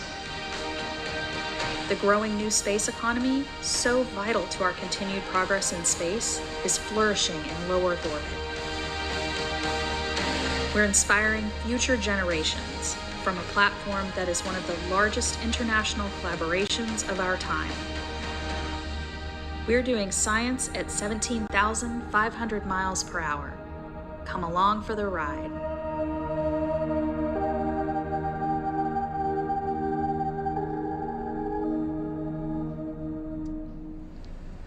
Love the shot of the cells there, the heart cells beating inside microgravity. It's really impressive. And inside this Dragon, 3 astronauts and 1 cosmonaut going up to the International Space Station to continue that important work of science on our orbiting laboratory. Well, there are astronauts in place and our cosmonaut getting ready for liftoff at 12:34 a.m. Eastern Time. Crew 6. Still got a ways to go. We've got to arm the launch escape system, got to fuel up the rocket, count it down, and launch it into space. In the meantime, our next guest played a key supportive role in the development of the Falcon 9 rocket and Dragon spacecraft, and we visited with him on the first attempt, and he's back. His name is John Posey, and he's NASA's Crew Dragon lead engineer. Appreciate you having you back. Thanks for having me back. John, you were on the console yesterday as we counted down, or I'm sorry, not yesterday, Sunday, I should say, overnight during the first attempt. And we were just talking about, how NASA and SpaceX works through something like that. Just to recap, there was a clogged filter for the engine ignition fluid. They saw the data, but weren't exactly sure at the moment what the cause was, found out later what it was, cleared it out, fixed it, and here we go again. How does NASA and SpaceX work through something like that? Dragon SpaceX, confirm when ready for comm checks with Falcon 9 operators. On the loops, on the net, talking to each other. On the NASA side, the mission support team that my team and I report up the loop through the chief engineer to the NASA ops manager. The NASA ops manager is in direct contact with SpaceX launch director throughout the whole count, keeping apprised of issues that we can evaluate it as a team, make sure that both SpaceX and the NASA side get comfortable that we're good for crew launch. And so, as you said, with the igniter fluid, the TTAB, the pyrophoric fluid that they load into the rocket to ignite the Merlin engines on Falcon 9's first stage, they provided the supply of the fluid, and they were expecting to see a good bleed in and start to see a response in the catch tank. And at first they weren't seeing a response. did some troubleshooting, and started to see a little bit of response, but it was abnormal. So, based on the response of the catch tank and how that fluid fill was not really in family, the team talked through different scenarios. What could happen if we don't have a full bleed in? What is the appropriate course of action? So in the end, I think the team made a really good call to stand down that attempt. And then, of course, since then, they've gone into the system, did find, like you said, a clogged filter, a little bit more oxidation than typical. And that's kind of expected over the course of that system's use. And SpaceX does proactively go in and change that filter very frequently. This one got clogged a little sooner than normal. So caught us a little bit by surprise after, having a good performance on static fire. But, sometimes things like that happen. There's so many systems that have to be just right in order for a rocket launch to go off. So it is impressive when they have something like that and work quickly through it. Yeah, it's to turn it around that quickly is impressive. And like Kathy and multiple people said, in light of this, it just reminds us space flight is hard. Absolutely. And so, John, now that you're returning for launch attempt number 2, how does the team reset for the next attempt? Yeah, so the team has had a couple days to rest and get, eyes on the data from the first attempt, very important. So, we look through all the different performance sensor blips, anything that there is to look at, make sure that we're good to go today. So, yeah, the team's on console. I checked in with the folks on console just before coming on air, and everything's been going great. So, Dragon looks like it's ready to go today, and so we'll keep monitoring right through the big phases, like you said, launch escape arm, and then if the entire vehicle is ready and everyone's go for flight, we'll go get this off the ground today. And that's great news. Everything been going pretty smoothly so far. Our weather and the ascent corridor is the one thing we're kind of keeping an eye on closely. Keeping an eye on a lot of things, but that one is the one that's kind of right on the line there. But so far, looking like we're going to go forward for an attempt, and that's great news. We've got 3 consecutive days, right, that we can do it now. So every 24 hours, we have an opportunity, a little less than 24 hours. And why is that we can go 3 days in a row? Well, it's how the orbital mechanics work out, right? For getting to the station, and looking at the phasing times, the duration is important. Some days the phasing time to get to the International Space Station would just be too long for the crew to be, inside there for 3-4 days. So we try to get, shorter opportunities. Of course, we're protecting for contingencies, right? If we go on a very long phasing and then had an issue docking, had to do a rendezvous, come back, had bad weather, we protect for a lot of extra days of capability in the cabin, as Raja is well aware. So, just protecting for those opportunities and picking the best times to get to station. Well, we hope that this is the one, the second attempt, and we won't have to visit those other 2 opportunities. John Posey, Crew Dragon lead engineer, thanks for being here for NASA. And we know you're now headed on console, headed over there to do your job. Yes, sir. All right, well, good luck tonight, and thank you again for being here. And now we'll head out to our VIP location where our Jasmine Hopkins is with a pair of special guests. Jasmine.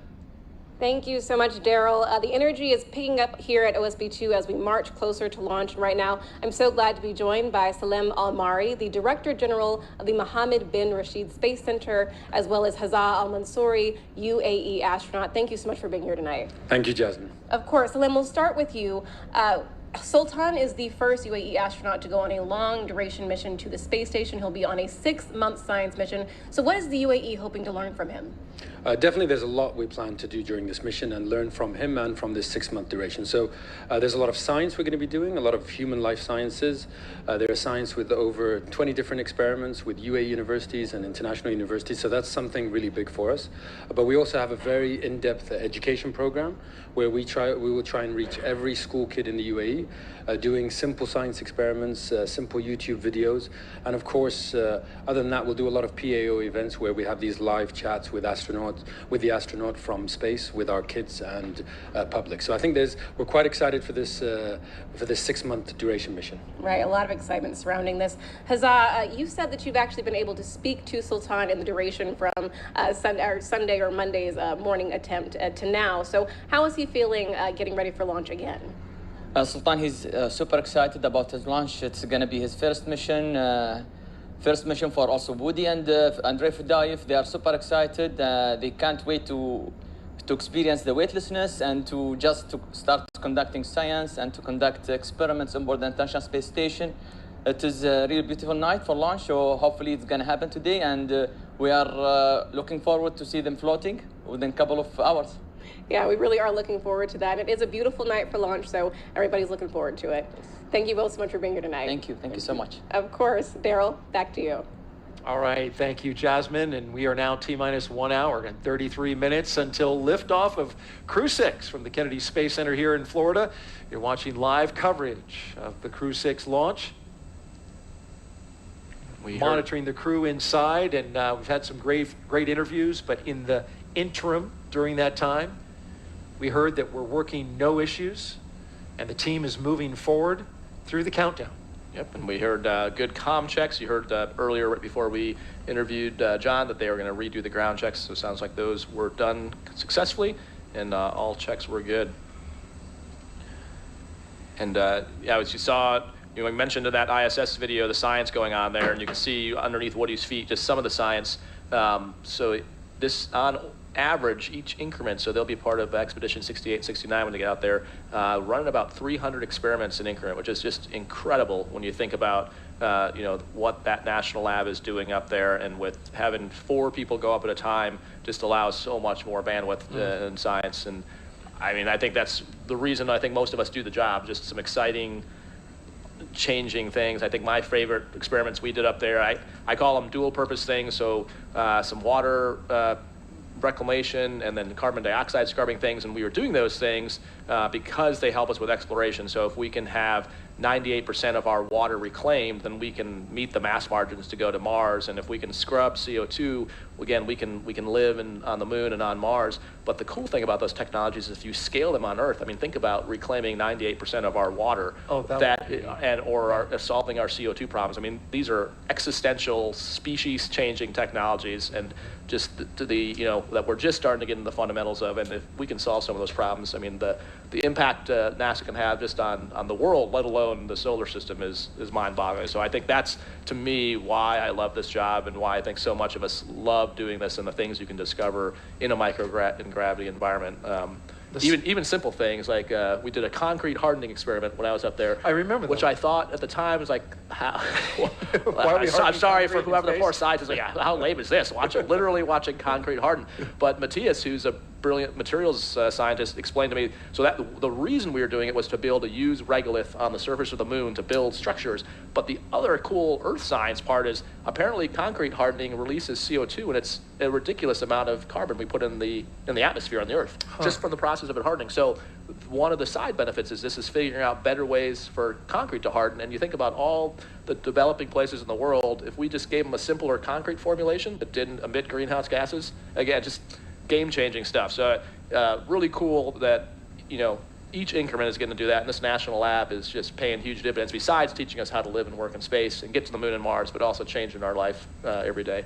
There have been spin-offs from space ever since, you know, the space program came into existence, and it's amazing to hear just how many continue to come and benefit not just us, but humanity. Yeah, and it's, I mean, that's actually more data than we know what to do with. One of the common problems, or not problems, but people are like, what's the most important experiment you did?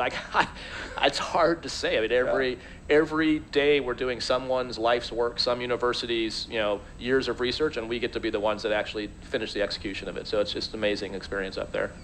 And what a privilege to be able to do that. We are currently at T-minus 1 hour and 30 minutes until Dragon flies its next 4-person crew to the International Space Station.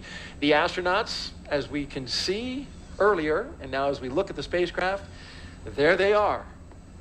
Commander Stephen Bowen, pilot Woody Hoberg, and mission specialist Sultan Al-Niyadi and Andrei Fedyaev.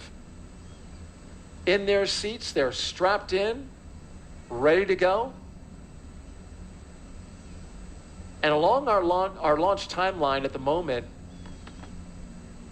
we're getting ready to have those launch escape system and communication checks conducted by the Falcon launch team. And we'll be listening in for that call out. Yeah, so the closeout crew is presumably still working items there. We expect around at T-minus an hour is when they would probably start departing. and then that gives them time to clear out the what we call the hazard zone before they start working the launch escape systems.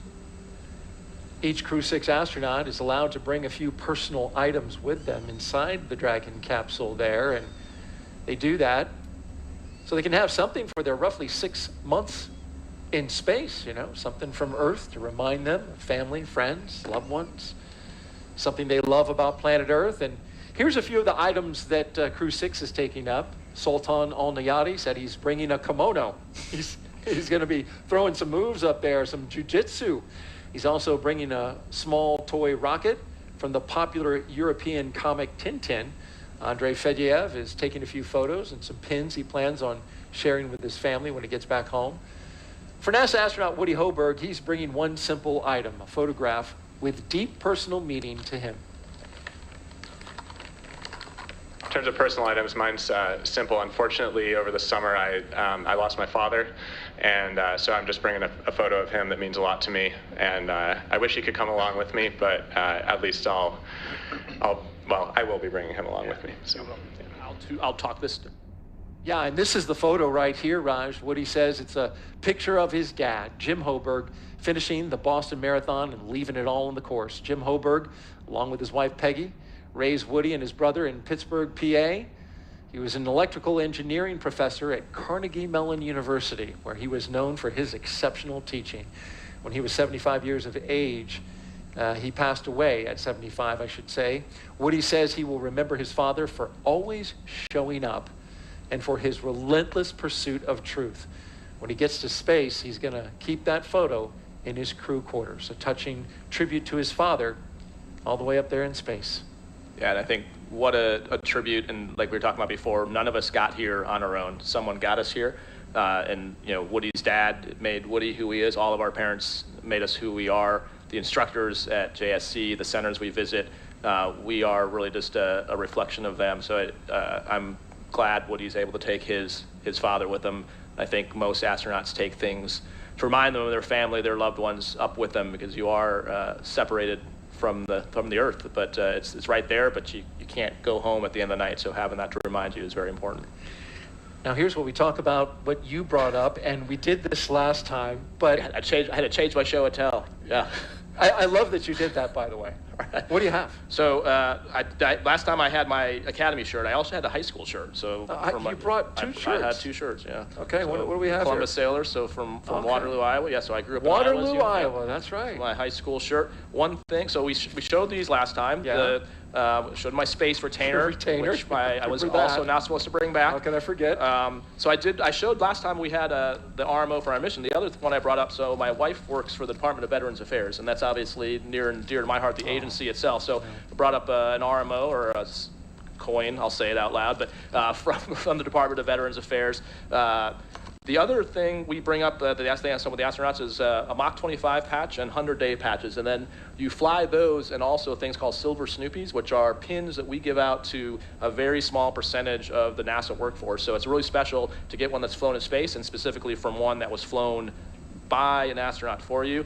This is similar, not a Silver Snoopy, but a pendant with our patch on it, and we flew these for some of the key people. So for some of the folks that helped with our mission planning and training, so you can see the three on there. Yeah. And so ones that are ones that are flown in space are obviously highly sought after.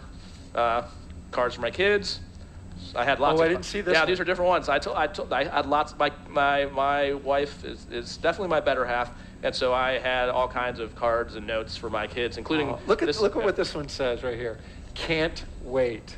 And a little landing one in the water. This one's the planets, complete with the rings of Saturn. Yeah.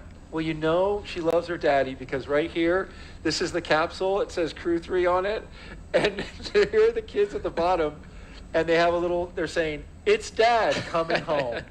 Oh my gosh. And then an interesting one we didn't talk about. We talked about what Nick Hague Ninja 12 is helping, but so a lot of us fly up with glasses. I don't wear glasses, but people have heard the term SANS. So your vision shifts in space. And so what happens? It shifts. It shifts. So what happens is the fluid in your body pushes up, and what can happen. Or this is the leading theory, so we're actually still trying to figure out exactly what happens. But the leading theory is that that fluid pushes against the back of your cornea and it changes the shape of your eye. And so they fly us up. So I actually used the glasses I had with me in the Dragon. In the event that my vision shifted enough that I would have a hard time reading the displays. Put those on real quick and show us what that look is. I think like. they're just trying to humiliate me now. Yes. Now I can't see the screen though, the teleprompter, so I'm going to take them back off. But yeah, I can see up close really well. That's what it's meant for, is up close vision. Yeah. And the strap, of course, to hold it on your face. Exactly. Because, this is the space strap. The space exactly. Well, space modified glasses. But did you have to use it? So actually, I used. My near vision did get worse, but not bad enough I couldn't see Dragon displays, but it would fatigue my eyes using the laptops on station. So for about the first month I'd wear them, and then my eyes adjusted and I stopped wearing them. But for about a month I would, just to avoid eye fatigue. And then once I got back, they generally go back to normal. And well, that's good.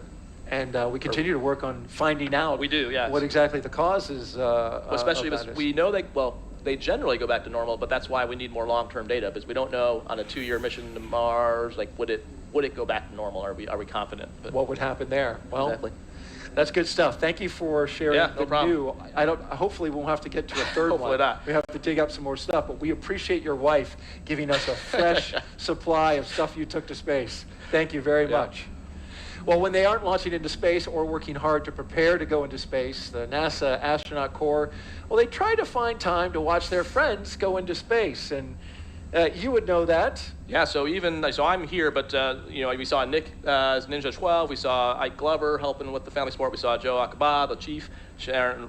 This is when they were getting ready to go exactly. out. So the office is spread out doing all kinds of things. You have, last time Reed was up with the administrator. Reed Wiseman. Exactly. So we are all over the place. But even if you're not, you're probably online or at home watching. And so I was going to try to dial in. So Woody, as we talked about, is sitting in a seat that's been used before. So I was going to try to get. You're not calling Woody, are you? I'm not. Well, I don't think I could try call. I don't know the answer. She's on the line. Awesome. Let's try. All right. Yeah. Okay, so we got Megan MacArthur on the line, who flew on Crew 2 that I got to train with. And so, Megan, can you hear me okay? Hey, Roz, I got you loud and clear. Hey, awesome to talk to you. Thanks for calling. So Megan's at home in Houston watching the launch, and you might have better ideas about what they're doing. I think you guys came up with a game to kill some time while you're waiting for the closeout crew to leave.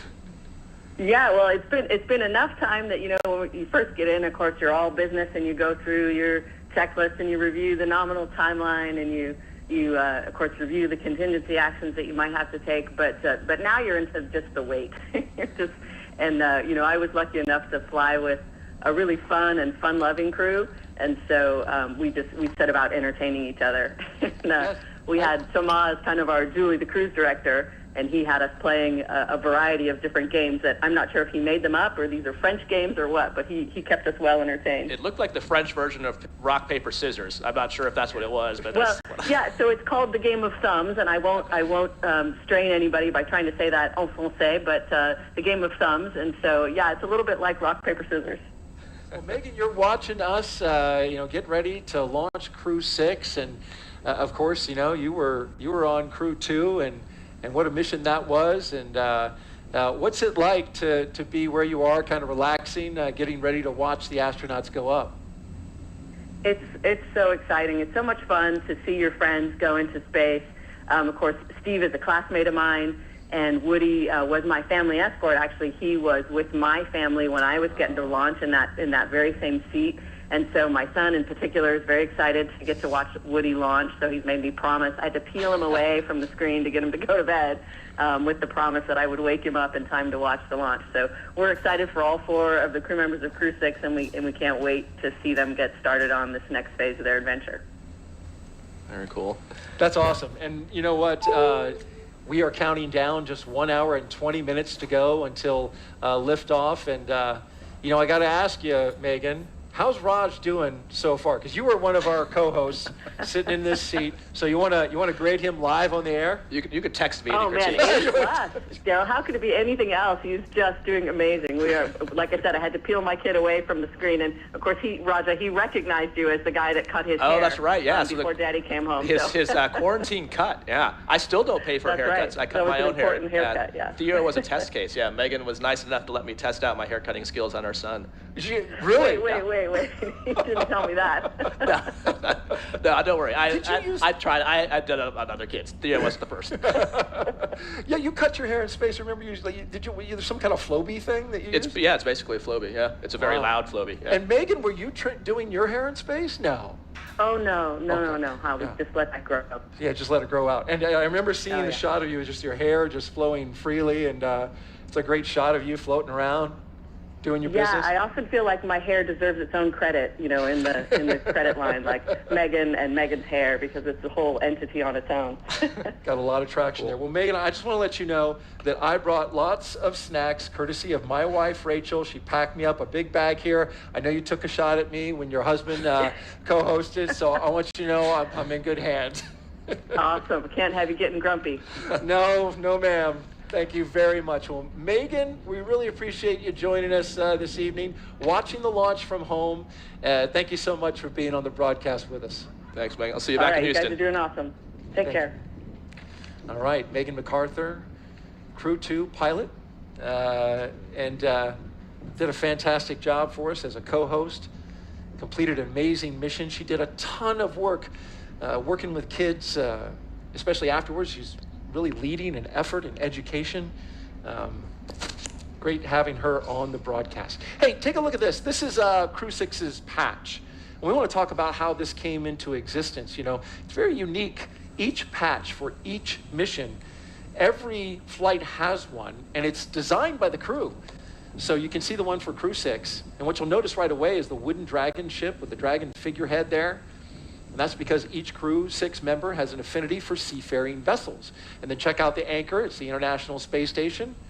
You see it there. And then lastly, the sail represents the 3 planetary bodies of Earth, Moon, and Mars, the ultimate destination of NASA's Artemis program. I like that call forward to where we're going, even though this is a mission to low Earth orbit. Yeah, I think that's a common theme in a lot of the patches. You'll see like a reference to Moon, Mars, Orion, something like that. We definitely see this as a stepping stone to go beyond low Earth orbit. I mean, that's one of the cool things about Commercial Crew is we are putting private industry to low Earth orbit so that NASA can focus resources and people on exploration and going beyond low Earth orbit.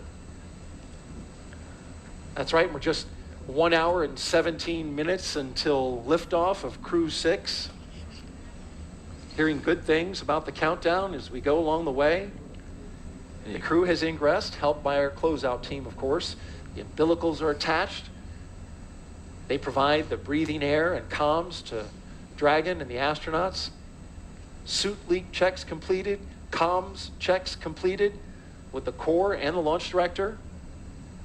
After those suit leak checks, the closeout team was able to close and seal the hatch, which has its own leak check. They made sure to look for any FOD that might be there, and FOD stands for Foreign Object Debris. As we look in from the White Room, the closeout team will wait another 15 minutes before they'll clear out of that area. You saw those orange bags, so there's no, the people are starting to move out of there, but you saw those orange packs in that previous view just to the right on that wall. Those are actually breathing apparatus in case they have to emergency egress, that they can actually hook into their suits and get breathing air to get all the way off the pad. So we understand that the closeout team has actually departed the pad, and now they're doing some final weather checks. That'll be necessary before they give that final go, no-go for launch. Going to put the balloons up into the air. The winds have picked up a little bit, but not too bad at all. Yeah, and a great example, continuing to run ahead of timeline, and specifically that closeout crew already being done much earlier than last time. But again, that's their, you can tell it's a well-oiled machine now. They have the practice from just doing this 2 days ago, and now doing it again. When I talked to Steve about what they've been up to in between. Talking about Commander Steve. Commander Steve Bone, yeah, between last attempt and now, his perspective is very similar to what we talked about the other night. Basically another free training sim event. And Steve, actually, like I mentioned before, he was the lead closeout person. So he was in that White Room for STS-127, which had 6 attempts. And so he mentioned that the crew actually got sick of seeing his face because he was always the first person to open up the hatch of the shuttle, and they would see him leaning in. But I think, he brought up similar to what we talked about. I think everyone on the crew was actually impressed by the fact that, no one had go fever, no one down to 2 minutes, but no one was like, oh, we should just go. Like the administrator said, we go when we're absolutely ready. We have an abort system, but or a launch escape system, but you don't want to rely on that. Right. You want to rely on making the right engineering decision.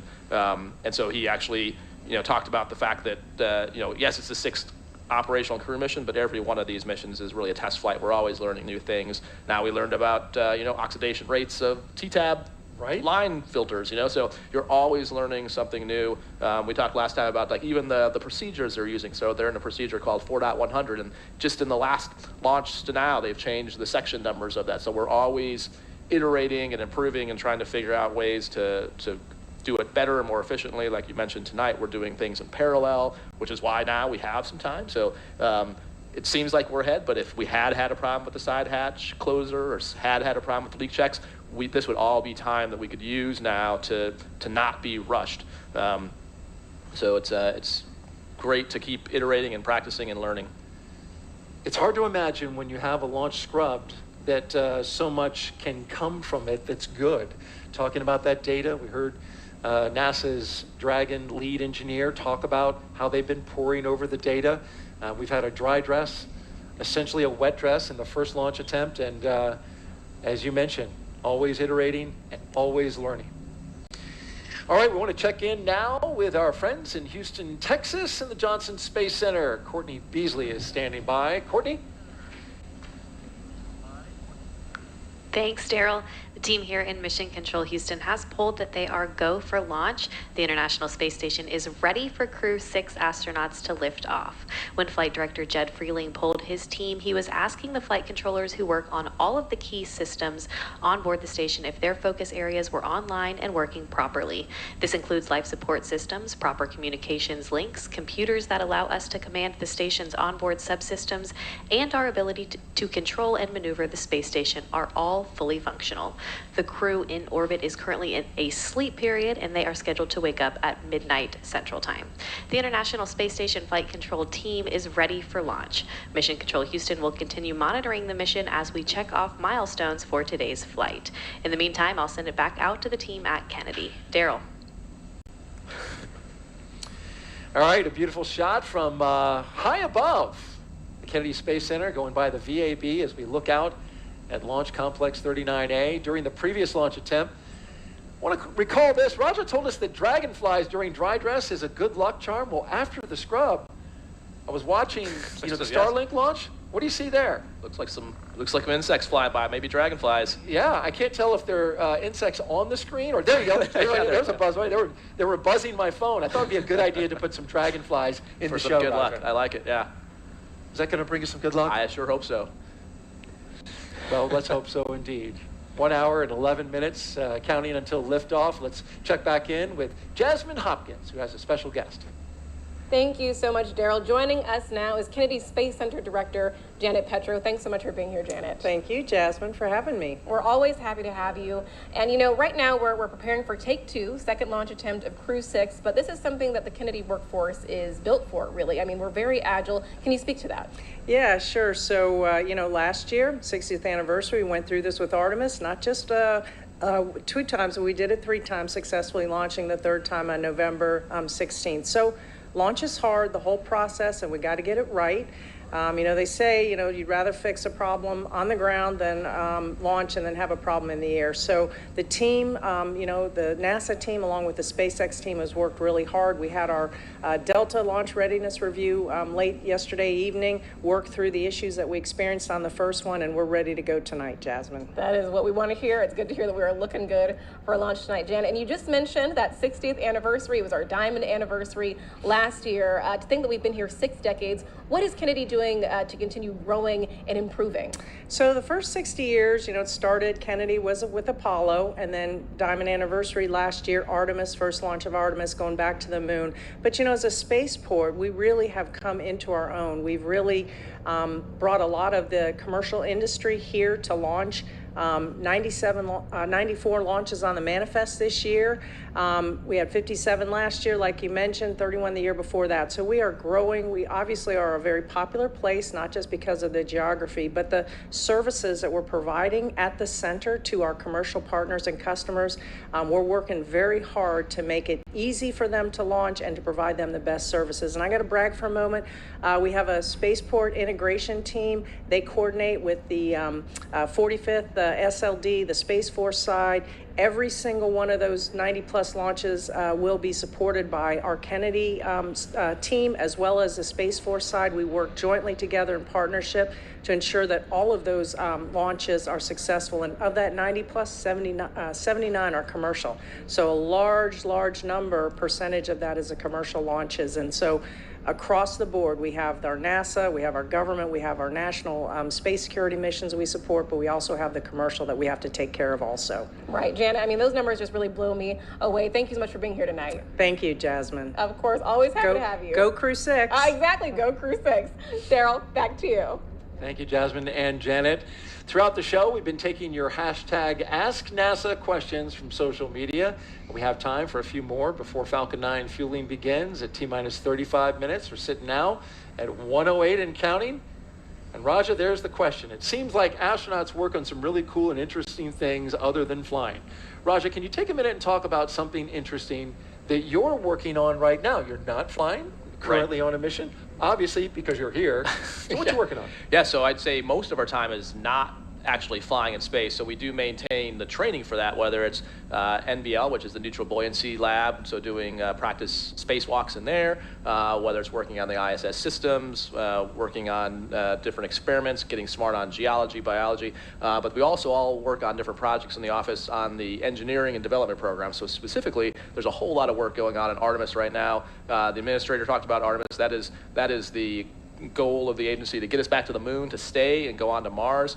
So there's the SLS, which is the rocket. There's the Orion, which is the capsule. There's the Gateway, which is the Lunar Space Station. And then there's the HLS, the Human Landing System, which is the lander. So that's my particular job right now, is helping with lunar lander development and testing. And so I love my job. I love to fly in space, but I also love my day job. And so that's, we're doing all different kinds of things. There's folks working on the lunar exploration suits. So those are the space suits for the surface. So we're not going to use, we talked about there's IV suits, which are for in the vehicle. There's EVA suits, which is what we use on the space station. And we are working on lunar suits because that's different than either of the ones we have. And so if we get to the moon, we are going there to do science. And so we need to get out there and go do the science. So that's another big project that people are working on. So it's we are spread all over the place, training and working with all these development teams. Yeah, and it seems like there's a similarity there to when Bob and Doug were working in the commercial crew program early on, developing these vehicles. You're very early on in the HLS system, so it's got to be kind of exciting to be working on the next thing that's going to land on the moon. Yeah, I think all of us enjoy. That's why it's fun to do these things. And our job is in the office is to fly in space, but also to bring the crew's perspective, the operational perspective, to all these programs and to these efforts to make sure that we're the human is the important part of human space flight. And so keeping that in mind and keeping that at the forefront is always really important, and that's why it's important to have us tied into all those programs. And for those of you who are watching, and for those of us who are enjoying watching, if you want in on the social fun, follow us on Twitter at NASA Social, or check us out on the web at nasa.gov/social/social. Hey, this is a really quick question, a really easy one. At Slow asks, Raja, what inspires you? What inspires me? I think the idea of exploring is what inspires me, the idea of new discoveries, and I think I kind of alluded to why I'm so excited about science before, solving problems here on Earth. So I would love to see humanity go and explore, like live on the moon, go to the next planet, but I also am inspired by the fact that we are finding solutions for problems here on Earth right now. So that's what inspires me to work here. And it must be rewarding as well. It's amazing, yeah. So I think what inspires me is inspiring others too. So I think one of the coolest parts of our jobs, it takes time and effort because you're traveling, but going to talk to like school kids, that's hands down one of my most favorite things Really? to go do. And just, yeah, I mean, seeing their excitement, just when an astronaut walks in the door, it's just so fun, you know. And yeah.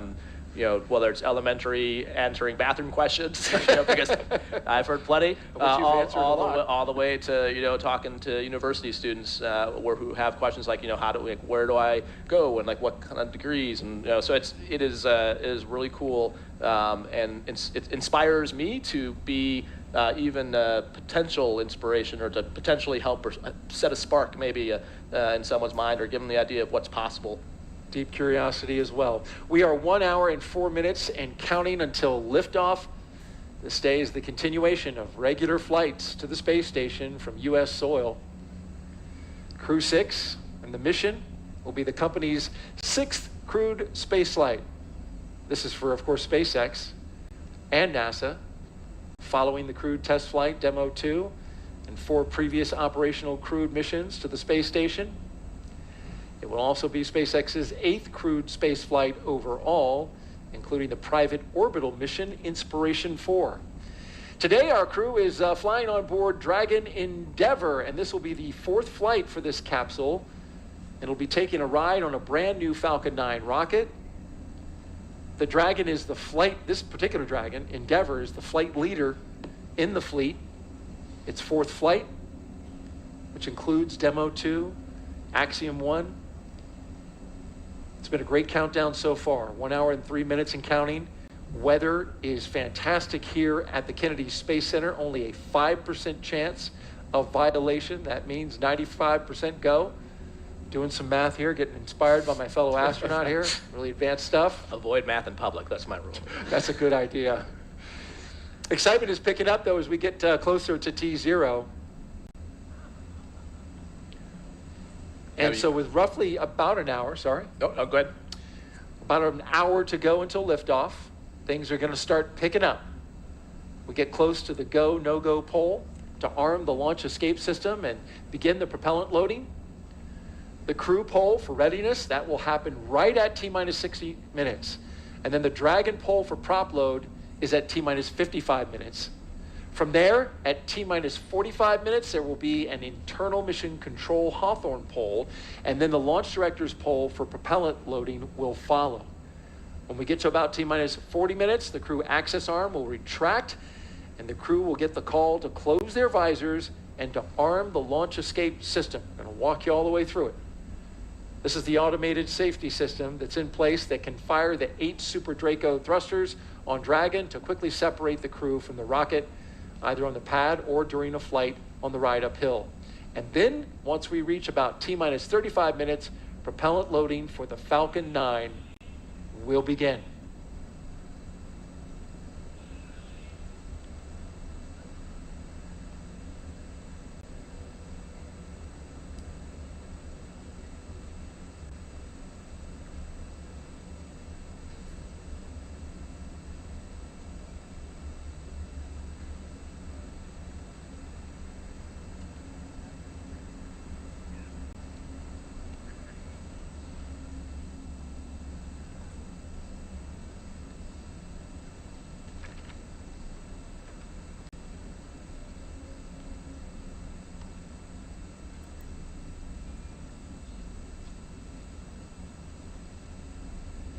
Thanks for tuning in. You're watching live launch coverage of NASA and SpaceX's 6th rotational flight of astronauts and 1 cosmonaut to the International Space Station. We are T-minus 1 hour and counting until liftoff. And with us today is NASA astronaut Raja Chari. Raja, thanks for coming back. Yeah, glad to be back. Hoping to see my first launch. Indeed. And if you didn't know, Raja is getting ready to witness his first launch. He rode on a rocket as we turn the corner from the vehicle assembly building to show off the launch pad just beyond it. Oh, this is a great shot. The big reveal. Look at that. It certainly is. That's cool. There it is, the Launch Complex 39A, holding for a 12:34 a.m. Eastern Time liftoff.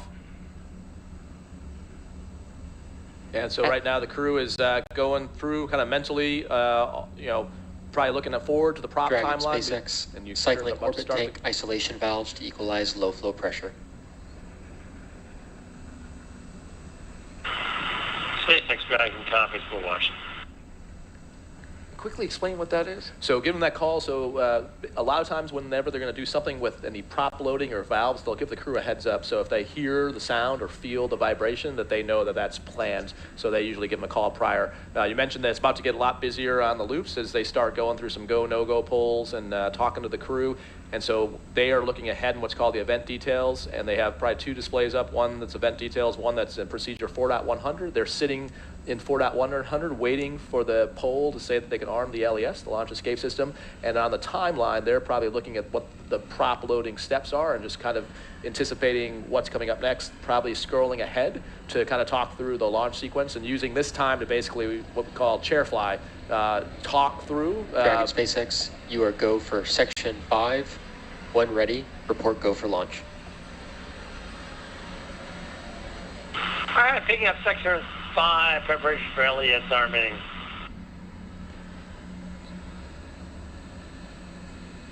All right. Great insight into what's happening in Crew Dragon right now, but we want to recap the last 3 hours. Our crew of Stephen Bowen, Woody Hoberg, Sultan Al-Niyadi, and Andrei Fedyev have been getting ready to launch into space after waking up and having a meal. SpaceX helped the astronauts into their suits, and then you see them here, walking out the historic crew quarters, walking the same path that every NASA astronaut has done since Apollo 7, waving to family and loved ones as well as to the cameras there to document their journey. Then you see them here, inside their Teslas, joined in a caravan as they went down the road, led by Center Security, until they arrived here at Launch Complex 39A. They did the rocket recline, went up the tower, and walked down the crew access arm here. Woody Hoberg and Stephen Bowen crawling into Crew Dragon. And then once inside, they got strapped in, got their suits checked, comm checks, and now we watch as the Dragon spacecraft sits on top of the Falcon 9 rocket, getting ready for fueling and arming of the launch escape system. At this time, we are expanding our coverage and would like to welcome SpaceX and NASA commentators who are joining us live from Hawthorne, California. Welcome to you both. Hey, thank you so much, Daryl, and hello to everybody watching around the world. I'm Gary Jordan with NASA's Communications. And I'm Jesse Anderson, a production and engineering manager here at SpaceX. Gary and I are joining you today from our headquarters in Hawthorne, California. While Crew 6 marks SpaceX's 6th operational mission for NASA, it's actually our 8th human spaceflight mission to the International Space Station and overall 34th Dragon mission to the orbiting laboratory. And the Dragon supporting tonight's mission will be making its 4th visit to the station, having previously supported Demo 2, Crew 2, and Axiom Mission 1. And speaking of Demo 2, the spacecraft was named Dragon Endeavour by Bob and Doug during its inaugural flight in May of 2020. And yet another fun fact, tonight's launch marks our 4-year anniversary of the Demo 1 mission, which launched on the same day, just a couple of hours later than we're launching today, which served as an end-to-end test flight of Dragon's capabilities. Since Crew 1 in November of 2020, SpaceX has been regularly flying commercial crew missions for NASA to and from the International Space Station at an average cadence of about 1 flight every 6 months. It took a lot of love and dedication to get here today, and we are still learning and innovating from every launch. From the beginning, Dragon was designed to eventually fly people to help further our ultimate goal of making life multiplanetary. The Dragon hanging from the ceiling behind us was initially flown to certify SpaceX for cargo missions to the space station over 10 years ago. It flew back in 2010, but it included a window because the vehicle had been designed from the beginning to fly crew. We always knew that this was the direction that we wanted to go in. As we continue the countdown to liftoff, we'd like to welcome you to SpaceX Mission Control in Hawthorne. This is where our teams are staffed around the clock to monitor Dragon and the mission overall. On console or headset in Mission Control are 6 key positions. The mission director is in charge of the room and tasked with making real-time decisions to ensure mission success. The person that you may hear talking to the astronauts is the Crew Operations and Resources Engineer, who you'll hear us refer to as the core throughout the broadcast. And the 4 additional team members are focused on vehicle systems, including avionics, navigation and control, software, propulsion, life support, and communication with ground support teams. Apart from Mission Control, our Falcon 9 team is currently located in Firing Room 4 in the Launch Control Center at Kennedy Space Center in Florida.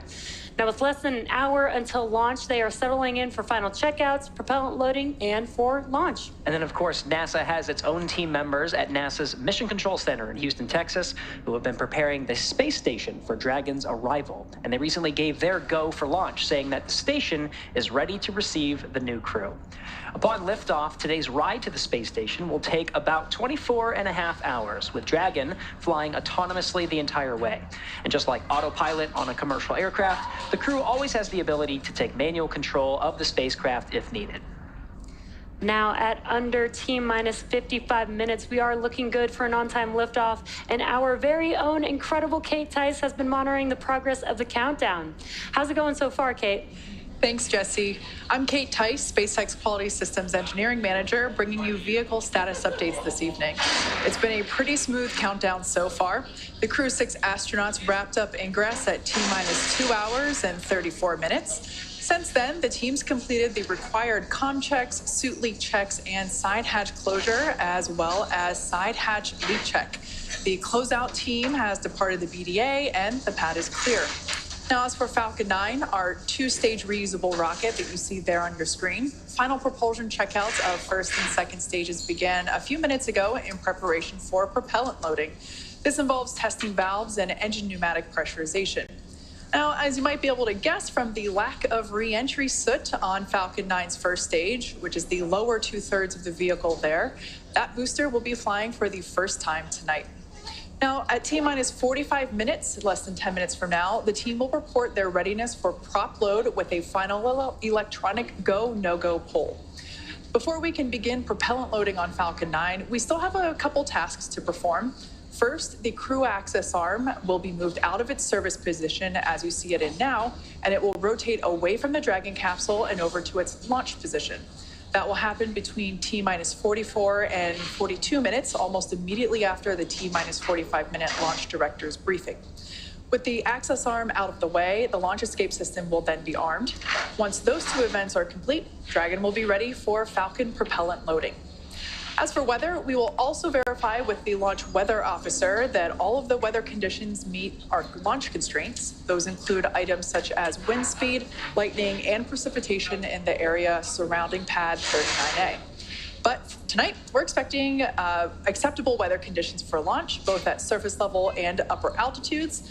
Once again, our probability of violation of those conditions is only 5%, so looking good.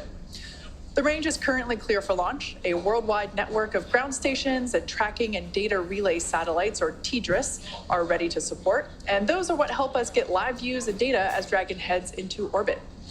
Today, we have an instantaneous launch window at 12:34 a.m. Eastern. As I've said before, once we begin propellant load, there is no opportunity to change the T0. The timing for Dragon to rendezvous with the International Space Station is down to the exact second. So today we only get one chance. But the good news, at T-minus 51 minutes and 32 seconds, we are go for launch. Great news. Thanks, Kate. Today's launch marks the 6th time a rotational crew will fly on a commercial spacecraft. And much like our previous crews, today's crew has been training with our teams at SpaceX for the last several months, running nominal and emergency simulations of what the full mission will look like while seated inside of Dragon. And as with every mission, each one of our crew members brings a diverse set of experience to today's flight. That's right, and let's start with the mission's commander. Steve Bowen was born in Cohasset, Massachusetts. He holds a bachelor's degree in electrical engineering from the U.S. Naval Academy and a master's in ocean engineering from the Joint Program in Applied Ocean Science and Engineering at MIT and Woods Hole Oceanographic Institution. In July 2000, Boeing became the first submarine officer selected as an astronaut by NASA. This will be Boeing's fourth trip into space as a veteran of 3 space shuttle missions, STS-126 in 2008, STS-132 in 2010, and STS-133 in 2011. Bowen has logged more than 40 days in space, including 47 hours, 18 minutes during 7 spacewalks. As mission commander, he'll be responsible for all phases of flight aboard Dragon, from launch to reentry. Warren Woody Hoberg is from Pittsburgh, Pennsylvania. He earned a bachelor's degree in aeronautics and astronautics from MIT and a doctorate in electrical engineering and computer science from the University of California, Berkeley. He is also a commercial pilot with instrument, single engine, and multi-engine ratings. The mission will be Hoberg's first flight since his selection as an astronaut in 2017. As pilot, he will be responsible for spacecraft systems and performance on Dragon. Sultan Al Niadi will be making his first trip to space, representing the Mohammed bin Rashid Space Center of the United Arab Emirates. Aboard Dragon, he'll serve as a mission specialist, working to monitor the spacecraft during the dynamic launch and re-entry phases of flight. He spent time in the UAE military prior to becoming one of the first 2 individuals selected by his country when they started their space program just a few years ago in 2017. Al Niadi will be the first UAE astronaut to fly on a commercial spacecraft. Andrei Fedyayev will be making his first trip to space and will also serve as a mission specialist, monitoring the spacecraft during the dynamic launch and re-entry phases of flight. He was selected as a cosmonaut in 2012 and will be the second cosmonaut to fly aboard a SpaceX Dragon. Each of these crew members will be a part of Expedition 68 upon their arrival to the International Space Station. Now let's head over to Kate Tice for another status update on the countdown. How's it going, Kate? Thanks, Jesse. We're coming up to T-minus 48 minutes and 40 seconds. The SpaceX launch teams are finishing final review of data from all the checkouts of Falcon 9 over the last hour. The launch director has confirmed with the launch weather officer that weather meets propellant loading constraints. So up next will be to poll the team for readiness, both to load propellant and to launch. That will be the final poll prior to liftoff. The 7 SpaceX responsible engineers, often called REs, indicate that they are go by electronically voting on the online countdown procedure. The launch director, or LD, also checks with the Dragon mission director, MD, and the NASA launch manager to make sure they are ready. Earlier, you saw the vehicle assembly building called the VAB. The Falcon and Dragon launch team, as well as key NASA launch members, are in the Launch Control Center adjacent to the VAB. You can actually see where they are right now on the right-hand side of your screen. They have a view straight towards pad 39A through those large windows of firing room 4. On your screen, you see there the Dragon capsule with the crew access arm still in the service position. The crew is on board Dragon waiting for the next instructions, which will be to stow the crew arm for launch and to arm the launch escape system.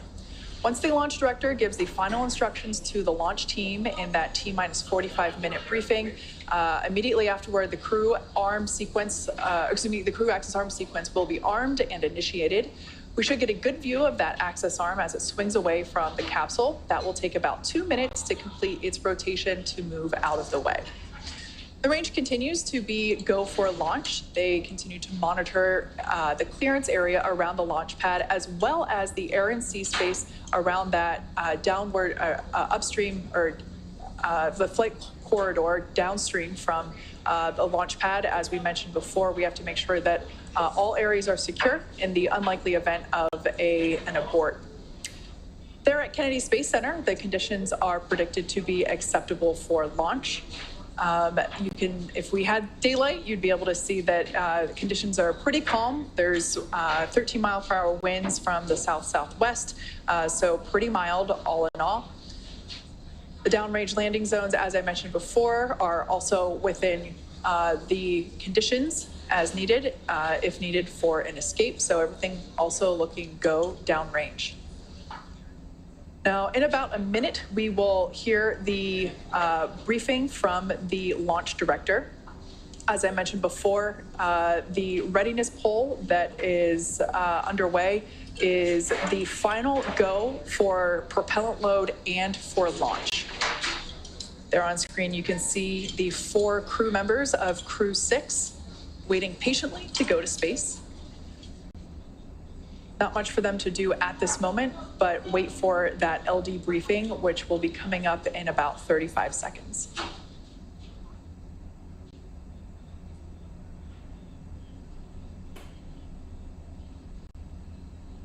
As I mentioned before, the team in Mission Control, as well as the teams in Firing Room 4, they are basically collectively, both with NASA launch team and the Dragon launch team and the Falcon Pull launch is team. complete, and the team is ready for crew access arm retract, propellant load, and launch.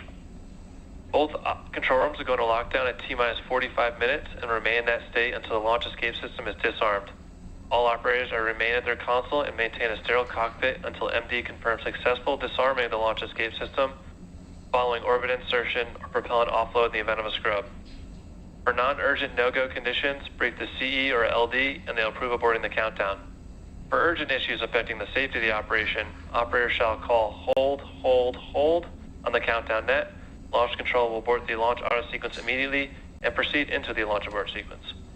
At T-minus 10 seconds, launch control will be hands-off, relying on automated abort criteria for the remainder of the count. Launch control, you may proceed with arming the crew arm for movement.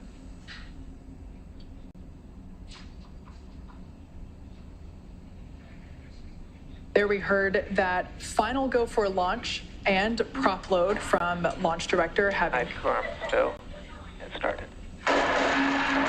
And there we just heard the call out that the crew access arm retraction is underway. So let's head back to Daryl over at Kennedy as they have a live view of that retraction as it happens, and will be the major final physical reconfiguration of the pad prior to launch. Daryl, how's it going? Great, Kate, and thank you very much as we watch the crew access arm move quickly at first and then rotate away from the Dragon spacecraft. There's the view from inside the crew access arm, the white room at the very end of it. As we can see the water tower out there. Hitting another milestone here, Raja, on our way to liftoff. Yep, and the crew is definitely tracking through all this on a timeline. So they're procedurally in 4.100, following that SpaceX is retracting the crew arm and then starting to prepare. The next big step they'll be taking is arming the launch escape system. And then looking forward on the timeline to basically go through the steps for the prop loading. So we talked a little bit about the first broadcast, but this is kind of a key mental note here as well. If there was an emergency pad egress, they probably have some crew coordination of who's going to get to the hatch first, but you definitely want to make sure the crew arm is back in place. So there's this period of time, well, the crew access arm is not there, the launch escape system is not armed. So Crew access arm retraction complete. You need the arm to swing back to the capsule before you can actually egress. You need to make sure that's there before you step out. Critically important, and we got some beautiful views from our flight operations team, which is not only making sure that the area around the rocket is safe, but also giving us some spectacular views of that crew access arm as it retracted away from the rocket. And there it is again, right there. Yeah, it's a great view where you can see both the strong back, which is the structural piece holding the rocket up there now, and then the crew access arm swung back. Open now to the air and the atmosphere. Hopefully no dragonflies that far up, and we had our own dragonflies earlier, Roger. So we're working. We have successfully had good luck here at the launch broadcast test. Okay, We've done our part. It's feeling good. We're doing what we can. There's a great view too of the trunk, so you can see the side, which is the part just below the capsule that's got the avionics radiators for cooling, and then the left side that looks black in the picture here is actually the solar panels that generates the power for the capsule on orbit. Curious, it looks like we saw a plane off there in the distance, and it could be pretty well off given it's dark at night. That might have been the helo out there potentially too. Very good. Good call. The countdown, T-minus 41 minutes and counting, and we're heading down to a launch time of 12:34 a.m.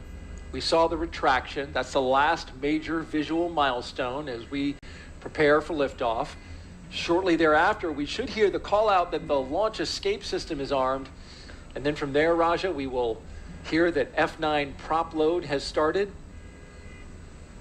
Yep, and timeline-wise, I'd expect probably about another minute and a half or two, they'll tell the crew to they'll tell them to go ahead and step into the arming.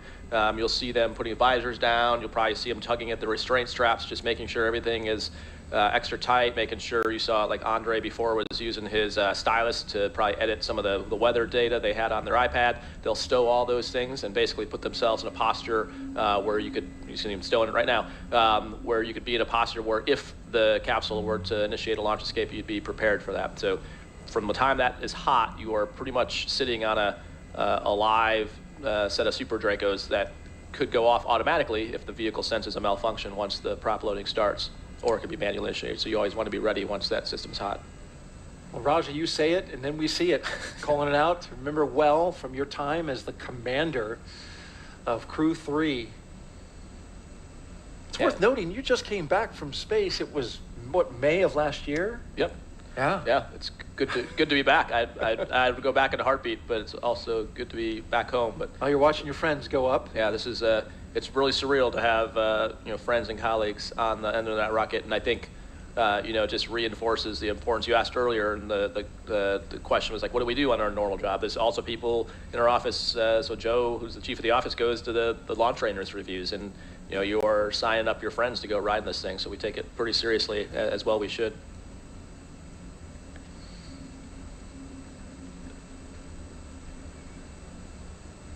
You can strapped in? Yep, you can see just by Andre's left leg, the red of that bag. We were talking about that earlier, but you couldn't see Dragon SpaceX, go for Section 6, close visors, arm launch escape system. All right, we're picking up Section 6 on closing the visors and arming the launch escape system. All right, so you see them reaching out to the displays. They're stepping into that section of the procedure, all verbalizing now with the visors down, that the Vox settings are correct so they can hear each other. SpaceX, Dragon, visors are closed. We're arming the launch escape system. They have some telemetry on their display that shows them what the automatic thresholds are to make sure they're not violating one of those thresholds before they arm the system. We talked about that earlier tonight, to make sure you don't inadvertently initiate a launch escape. And then we also talked about the flight computer stage, so that's what they're watching to actually know. So you actually hear the thunks because those valves that isolate the Super Dracos are in the capsule, so you can actually see like where that NASA worm is and where the U.S. flag is. Yeah, those are the engines. Those are the engines, so they're right by your head on the inside. So when you arm it, you can actually hear the sound of the valves opening up, and that's what allows prop to flow to the Super Dracos in the event of a launch escape. Can you hear the prop flow as well? Well, hopefully you never hear that sound. Oh, no, okay, so it doesn't bleed in the system? No, Okay. no. It just opens the valve. Launch escape system is verified armed. There's the verification of arming of the launch escape system. Right on time with our milestones as we count down. And so for the crew, they're now closing out 4.100, which is their launch preparation procedure. And they're now stepping ahead to what's the prop loading timeline on their displays, which is going to give them times of when is the different tanks are pressurizing and loading. There's no telemetry in the Dragon that tells you what the F9 tanks have in them in terms of amount of fuel. You can see what's in the Dragon, but not the F9. And so you rely on this timeline and the calls from the team to know the status, and that gives you an indication based on the timeline you have if things are behind or ahead or on timeline. The team on the ground can certainly see. Yes, absolutely, yeah. The ground team can see that all, but that's not all piped into the Dragon. Venting for propellant load.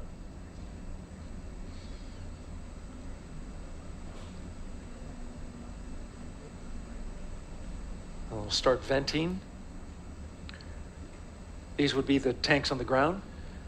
Right, so as they start to, they have what's called these giant accumulators that are full of the fuel that they'll pump into the F9.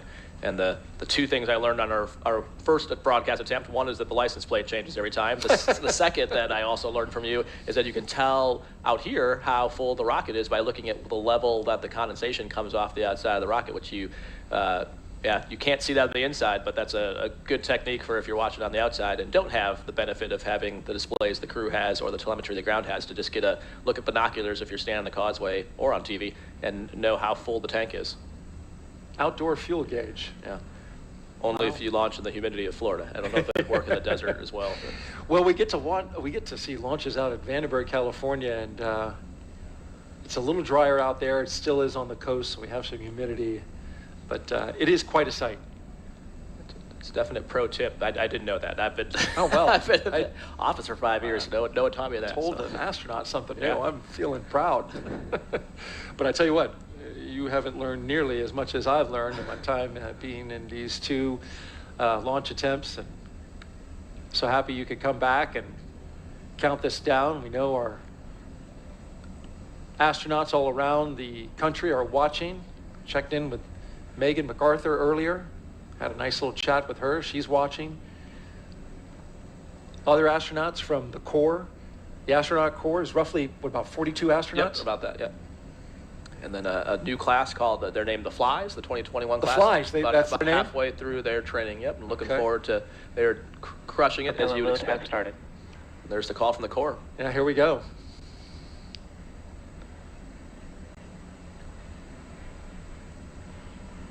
So at this point, all the closeout crew is not only off the tower, but outside what's called the exclusion zone or the hazard area, or different words for it. Basically the radius away from the launch pad, since there's now prop flowing into the rocket. Well, T-minus 34 minutes and counting until liftoff. Today will begin the next 6-month rotation mission to the International Space Station. As we've been documenting, we heard the launch escape system armed. Happened just before that propellant load began. Dragon capsule, it was loaded with its propellants about a week and a half ago, just a few miles down the road. In order to fly, Dragon needs a fuel and an oxidizer for the fuel. SpaceX uses monomethyl hydrazine, or what they call MMH, and nitrogen tetroxide, or NTO, for oxidizer. And together, these propellants feed those Draco engines that will maneuver Dragon on orbit. It also feeds those 8 Super Draco engines you were talking about that would power the launch escape system in an abort scenario. And so with that fueling having begun, that means those 8 Super Draco engines inside Crew Dragon are ready. We heard, or rather Raja relayed, that the astronauts can hear those valves turning, getting that system ready to go.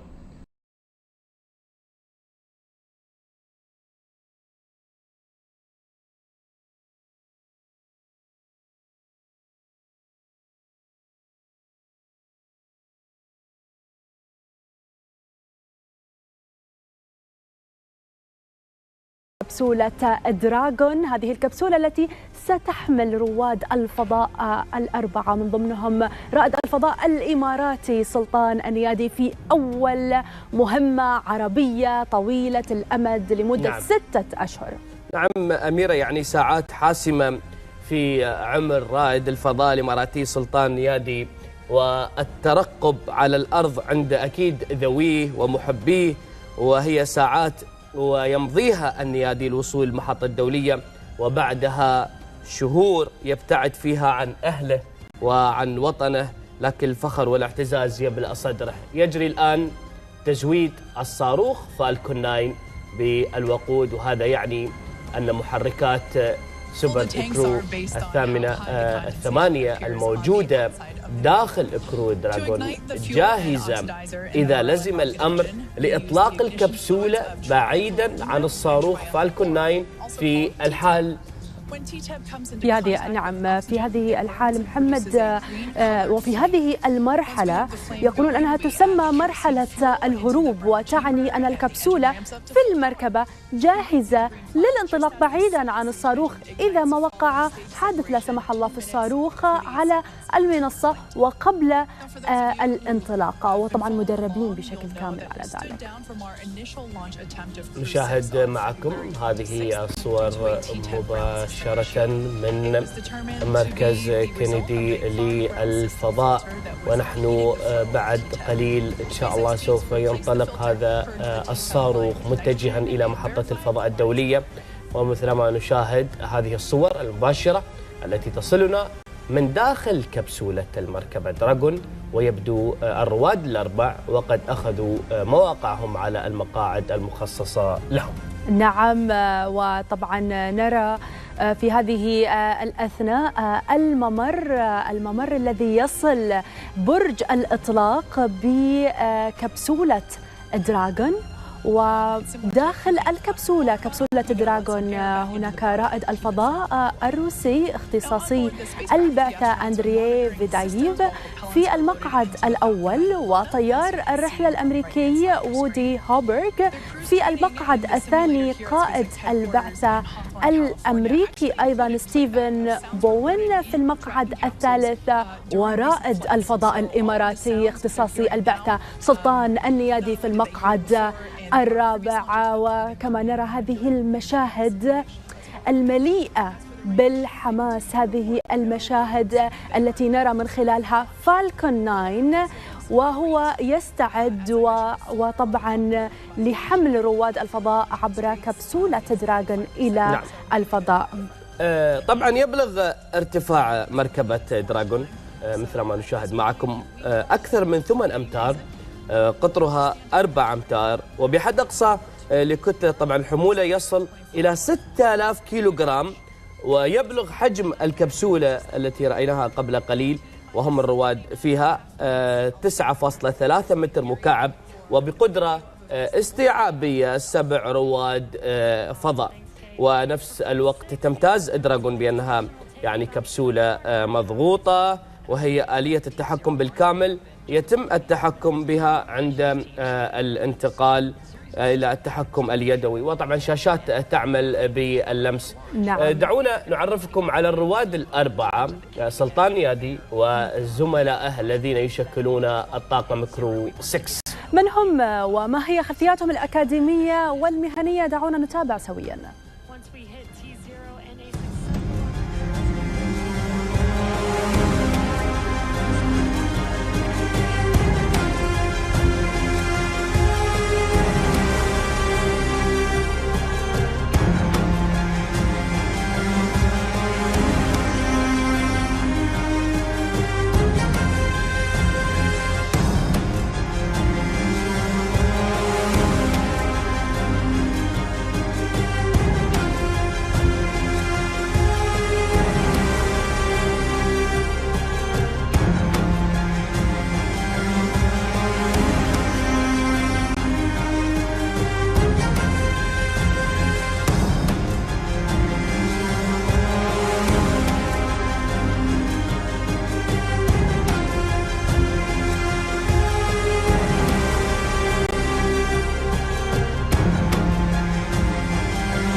على سمو الشيخ حمدان بن محمد بن راشد آل مكتوم، الطموح قائم لا يتأجل ولا يتوقف، بل يمضي بعون الله إلى آفاق جديدة. بالفعل آفاق تملأها حب العلوم، حب المعرفة، حب المستقبل، بناء المستقبل لدولة الإمارات العربية المتحدة بسواعد أبنائها المخلصين.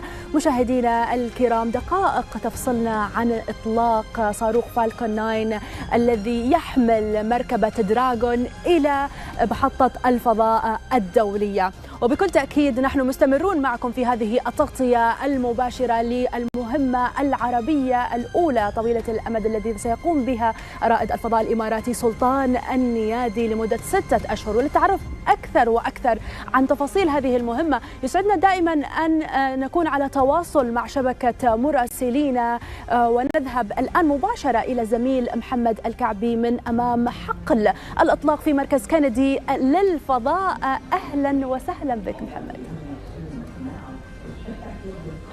نعم أميرة، تحية لكم في الاستوديو في هذا البث الوطني الموحد الجميل. نحن هنا في مركز كينيدي للفضاء في ولاية فلوريدا الأمريكية، نتوشح بحب علم الإمارات، نتغنى بطموح زايد، هذا الأمل والطموح الذي بناه المغفور له الشيخ زايد قبل حوالي 50 سنة من الآن، ونحن اليوم نجني ثمار يعني هذا الغرس الجميل. نحن على بعد دقائق قليلة من انطلاق انطلاق أطول مهمة عربية في تاريخ العرب، مهمة تلهم الأجيال القادمة. حتى اللحظة بحسب المعطيات الأخيرة من المعنيين في وكالة ناسا للفضاء وشركة سبيس إكس، الأمور كلها على ما يرام بانتظار ساعة الصفر وانطلاق المركبة دراغون على متن الصاروخ فالكون 9. وللحديث أكثر عن آخر المستجدات حول هذا الإطلاق يسعدني أن أستضيف في هذا اللقاء الأستاذ عدنان الريس،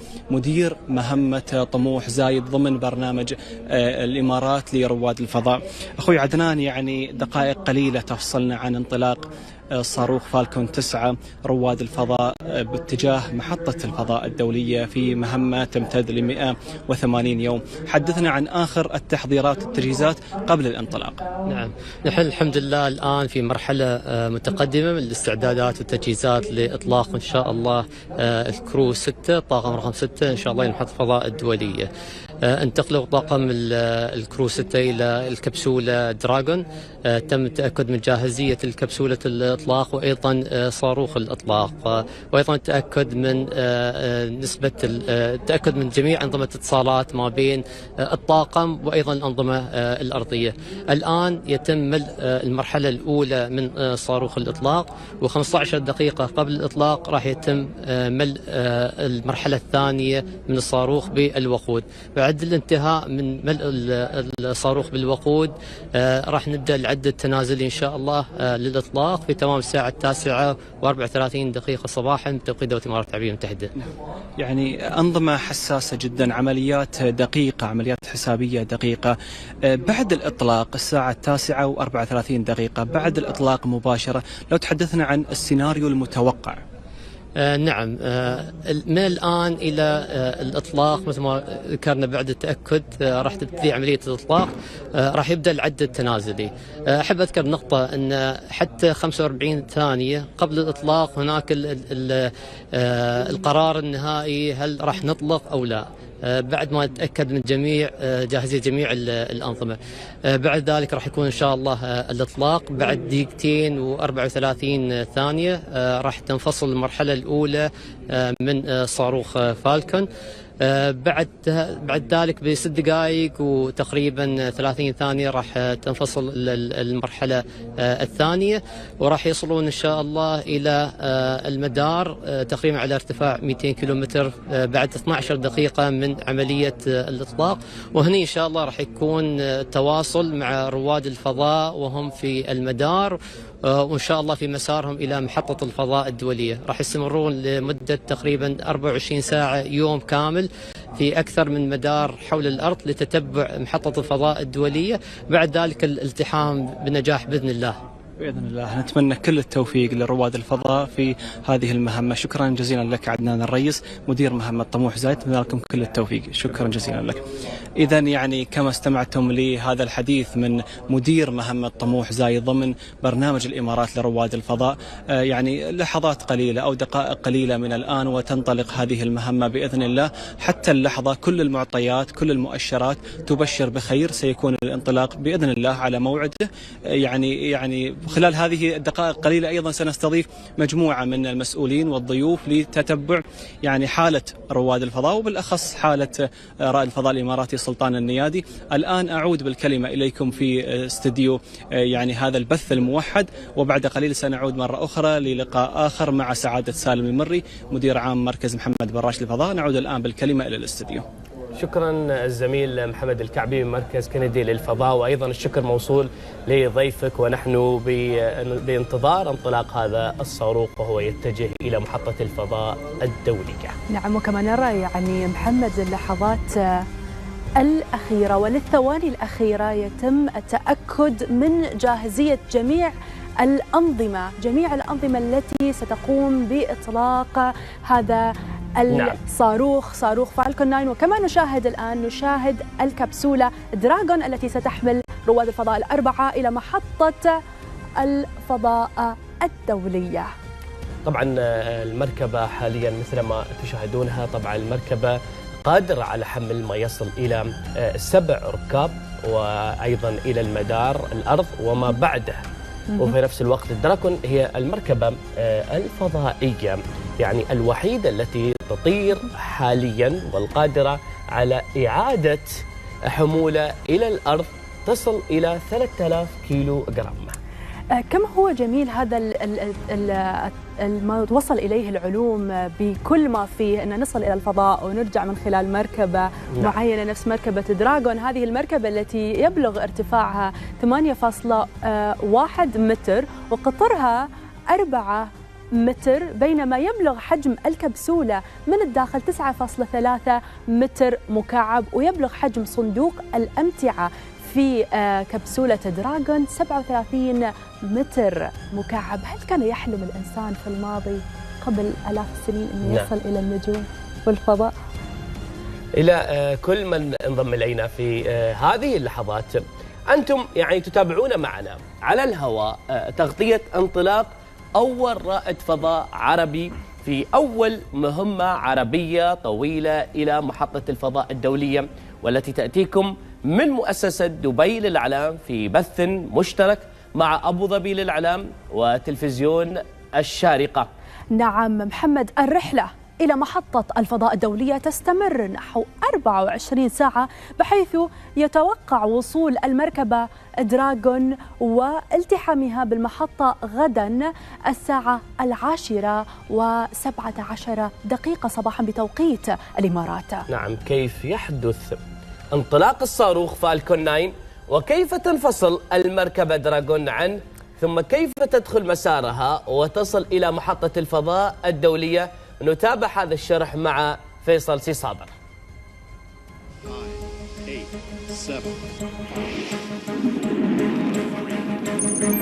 عند لحظة الصفر ينطلق الصاروخ الحامل سبيس فالكون 9 من حقل الإطلاق 39A بمركز كينيدي للفضاء في فلوريدا، حاملا على متنه المركبة دراغون. بعد دقيقتين من الانطلاق تبدأ مرحلة ميكو أو مرحلة قطع المحرك الرئيسي وانفصال الجزء الرئيسي من جسم الصاروخ وعودته إلى الأرض. يدخل الإطلاق حينها المرحلة الثانية SES1، ويحدث خلالها قطع المحرك الثاني وانفصال المركبة دراغون لتبدأ رحلتها، وعلى متنها رائد الفضاء الإماراتي وزملائه. ترسل بعدها المركبة دراغون إشارة دخولها إلى مدارها المقرر، وتبدأ أجهزتها الملاحية في العمل ذاتيا لبدء مسارها في ملاحقة محطة الفضاء الدولية. بعد نحو 24 ساعة يحين موعد التقاء المركبة دراغون بمحطة الفضاء الدولية، والمعروف باسم رونديفو، والمتوقع أن يكون فوق أستراليا، ليحدث أخيرا التحام المركبة دراغون بمحطة الفضاء الدولية. أما الآن فنتعرف على الوجهة. ما هي محطة الفضاء الدولية؟ المدينة العائمة في الفضاء.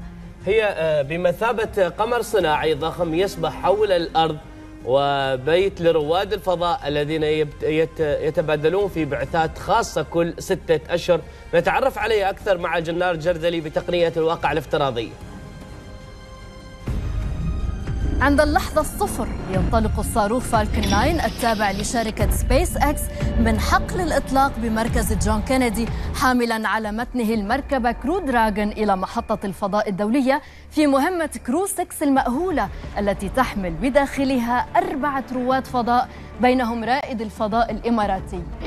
بعبوره الغلاف الجوي تتحرر المركبة كرو دراغون عن الصاروخ وتبدأ رحلتها باتجاه المدينة العائمة في الفضاء، محطة الفضاء الدولية.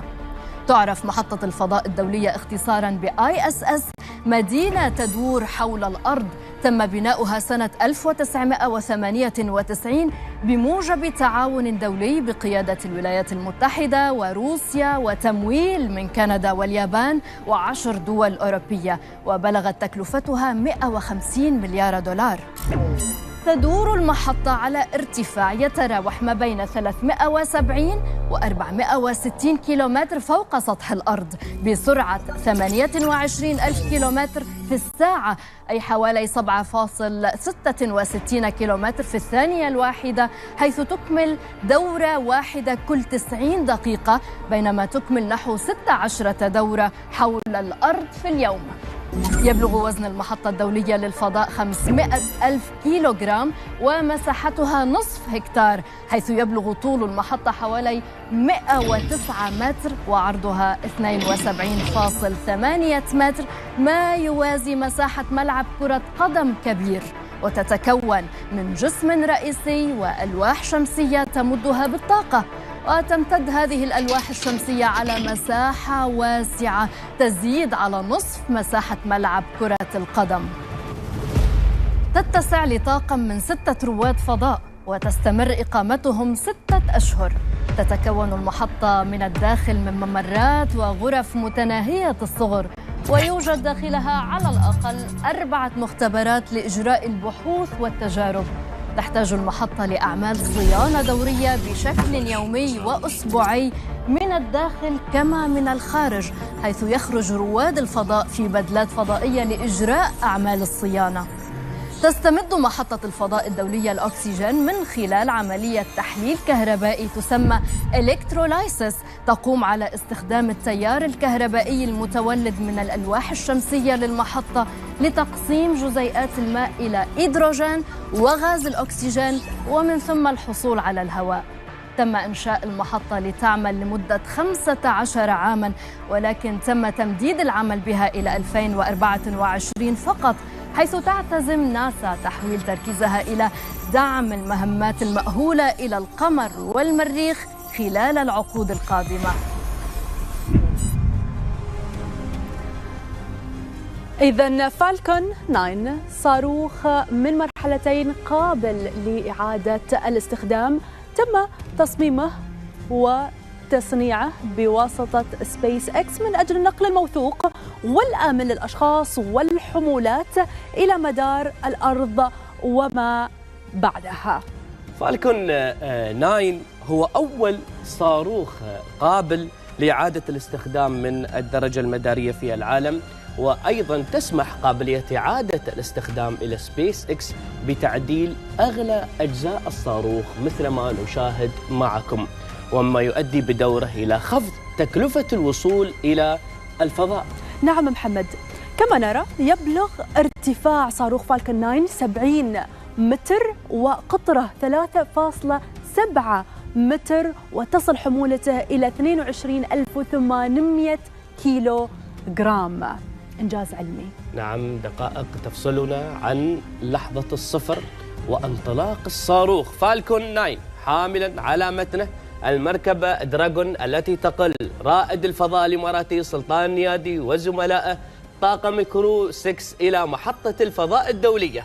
نعم محمد، ولتعرف على المزيد وآخر المستجدات التي تحدث هنا في مركز كينيدي للفضاء في فلوريدا، نذهب إلى الزميل محمد الكعبي والذي سيضعنا مرة أخرى في الصورة. الكلمة لك محمد، تفضل.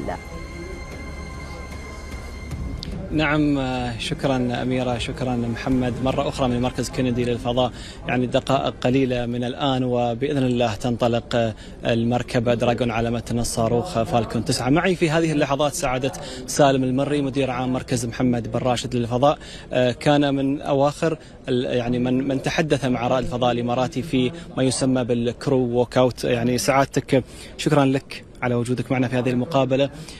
لحظات قليلة وينطلق سلطان النيادي في أطول مهمة فضائية في تاريخ العرب. قبل كل شيء، كيف هي معنويات رائد الفضاء سلطان النيادي يعني قبل ما ينتقل إلى مركبة دراغون؟ طبعا معنوياته عالية الحمد لله، وأظن شفتوا هالشيء من خلال الووك اوت ومن التلفزيون. الرجال جاهز وباين ان التدريب لمدة 5 سنوات تجهزك لمثل هالمهمات، وايضا متحمس، يعني يبغي يعيش في الفضاء، يبغي يقوم بالمهمة على اكمل وجه، وشفناه نحن جاهز متحمس ويبغي يخوض المهمة باسرع وقت. سعادتك يعني لحظات عصيبة ما بين الترقب، الانتظار، الرهبة، الخوف، كيف تصف يعني الاستعدادات الأخيرة قبل 10 دقائق تقريبا من الانطلاق؟ نعم، طبعا الحين التجهيز النهائي، طبعا هاي المرحلة تكون حرجة مثل ما شفنا قبل كم من يوم، انه وقف الاطلاق على 2.5 دقائق على شيء بسيط جدا، فلتر بسيط وقف الاطلاق. ففي مثل هاي اللحظات اذا في اي خطورة واي شيء يشوفون انه يأثر على الاطلاق يوقفون الاطلاق. فالحمد لله الامريكان وسبيس اكس عندهم سيفتي بروسيجر عالي جدا للتاكد من نجاح الاطلاق. بعد ذلك طبعا الرواد الحين بعد الاطلاق يكونون تركيزهم في المرحله يمكن اول ربع ساعه على موضوع الوصول الى الفضاء ويعني الخروج من الصاروخ. فاول ما المركبه تدخل الفضاء هاي تعتبر المرحله يعني بالنسبه لهم تكون المرحله الزينه والمرحله السليمه ان شاء الله. سعادتك راح نرجع لك مرة ثانية بعد الإطلاق في مقابلة تخبرنا عن المراحل اللي راح تصير بعد الإطلاق، ونتمنى لكم إن شاء الله كل التوفيق. شكرا جزيلا لك. شكرا على الاستضافة. نعم، إذا يعني مشاهدينا لحظات قليلة، دقائق قليلة من الآن وتنطلق المركبة دراجون على متن الصاروخ فالكون 9. مستمرين في هذه التغطية الخاصة من مركز كينيدي للفضاء، وينضم إلينا سعادة حمد المنصوري رئيس مجلس إدارة مركز محمد بن راشد للفضاء. إذا سعادتك لحظات قليلة وتنطلق هذه المهمة ضمن استراتيجية وطنية شاملة في قطاع الفضاء. لله الحمد إنجازات في الأقمار الاصطناعية، في استكشاف المريخ، في الوصول إلى القمر، وفي الرحلات المأهولة. حدثنا عن ما وصلت إليه دولة الإمارات اليوم في هذا القطاع الحيوي الهام. بسم الله الرحمن الرحيم. أنا صراحة يمكن عندي رسالة قبل أي حاجة للجميع، وخاصة لأم الرائد سلطان النيادي. الحمد لله سلطان معنويته عالية، تدريبه ما شاء الله 5 شهور و5 سنوات ما شاء الله، مؤهل بشكل كبير، عنده ثقة في نفسه والحمد لله الشكر. الفترة الأخيرة نحن نشوفه الحمد لله جاهز بكل يعني بكل طاقته، تركيزه عالي الحمد لله. الجو اليوم بعد مناسب وكذلك تقنيا مناسب، فإن شاء الله بإذن واحد أحد يتم يعني الإعلان عن نجاح المهمة بإذن الله. فنحن بس نبغي الجميع يتأكد إن شاء الله أن كل شيء مدروس بشكل دقيق، ونتأمل إن شاء الله السلامة لرائدنا سلطان النيادي، وإن شاء الله بإذن واحد أحد أن يكون في الإنجاز اللي نتكلم عنه، اللي هي أن يسجل هو لأعلى أطول مهمة في الفضاء للعرب باسم سلطان النيادي. فالمسج هذا قبل الإطلاق أقول إن شاء الله الأمور طيبة، وإن شاء الله يعني الواحد يكون خاصة أم سلطان نحتاج نكون هادين، لأن إن شاء الله كل شيء مدروس والفريق موجود إن شاء الله للدعم بشكل عام. فمشكورين. شكرا سعادتك. صاحب السمو رئيس الدولة قال في مكالمته مع رائد الفضاء الإمارات سلطان النيادي: نحن الرابح على الحصان، نحن نراهن على الحصان الرابح. نقدر نقول اليوم بأن حصاننا ابن الإمارات قادر على استكشاف الفضاء فعلا؟ نعم إن شاء الله يعني تدريب، هو بدأ تدريب من روسيا وخلص تدريب روسيا والتحق كذلك مع التدريب هنا في أمريكا. جاهز لتقريبا 200 بحث علمي بيكون في المحطة الدولية، جزء من استراتيجية الدولة. نشوف نحن متابعة الشيوخ دائما لهذه الأحداث بشكل عام. نشكر صراحة جميع اليوم اللي يشوفون الإطلاق ويدعمون هزاع في عملية الإطلاق. نشكر شيوخنا وتوجيهاتهم ودعمهم المستمر ومتابعتهم الحثيثة، ونتأمل إن شاء الله نعلن عن إطلاق المهمة اليوم والنجاح إن شاء الله، نجاح المهمة إن شاء الله بعد 24 ساعة و50 دقيقة. فإن شاء الله فالكم التوفيق إن شاء الله. سعادتك يمكن سؤالي الأخير، خلال السنوات الماضية شفنا شراكة وثيقة، تدريبات لرواد الفضاء الإماراتيين في أغلب وكالات الفضاء العالمية، اليابان، روسيا، فرنسا، الوكالات الأوروبية والولايات المتحدة الأمريكية. حدثنا عن الشراكة الوثيقة بين دولة الإمارات وهذه الدول في قطاع الفضاء. نحن اليوم في قطاع الفضاء اشتغلنا مع دول كثيرة. في المستكشف اشتغلنا مع اليابان في موضوع اللاندر، واشتغلنا مع ناسا وسبيس اكس في موضوع الاطلاق. قبلها بعد في موضوع اللي هو خليفة سات اشتغلنا بعد كذلك مع شركة مباشر في اليابان في عملية الاطلاق. اشتغلنا بعد كذلك في المحاكاة مع روسيا. عندنا بعد كذلك تعاون في موضوع الكاميرا اللي ركبت على المستكشف في فرنسا. ففعليا الفضاء يعتبر سوفت باور بالنسبة لدولة الإمارات. عندنا علاقات وفي ثقة كبيرة لدولة الإمارات مركز محمد بن راشد للفضاء بشكل عام، ونتأمل إن شاء الله نشوف بعد كذلك مبادرات ومشاريع إن شاء الله مقبلة في الفترة اللاحقة. اليوم تركيزنا يكون على المحطة الدولية، تركيز المقبل يكون على القمر، والتركيز إن شاء الله اللي بعده بيكون حسب استراتيجية الحكومة 2171 اللي هو المريخ بإذن الله. أتمنى لكم كل التوفيق. شكرا جزيلا لك سعادة حمد المنصوري رئيس مجلس إدارة مركز محمد بن راشد للفضاء، حدثنا عن مساهمة دولة الإمارات في قطاع الفضاء. هزاع معي أيضا إذا تسمحوا لي في الدقائق الأخيرة قبل الانطلاق، رائد الفضاء الإماراتي هزاع المنصوري هو يعتبر ضمن الطاقم الاحتياطي في هذه المهمة، ولكن قبل حوالي 4 سنوات من الآن كان في محطة الفضاء الدولية. يعني لحظات رهبة صراحة، نحن كمشاهدين يعني تتملكنا الرهبة والخوف من مثل هذه المهام، لكن أنت كرائد فضاء جربت هذا الشعور. خبرنا قبل 5 دقائق بالضبط من الإطلاق شو اللي يصير في نفس رائد الفضاء؟ أول شيء أشكركم على وجودكم هنا وتغطيتكم الحدث اللي يعني نحن نعتبره حدث مثل أبولو في دولة الإمارات حاليا. حاليا سلطان أنا متأكد أنه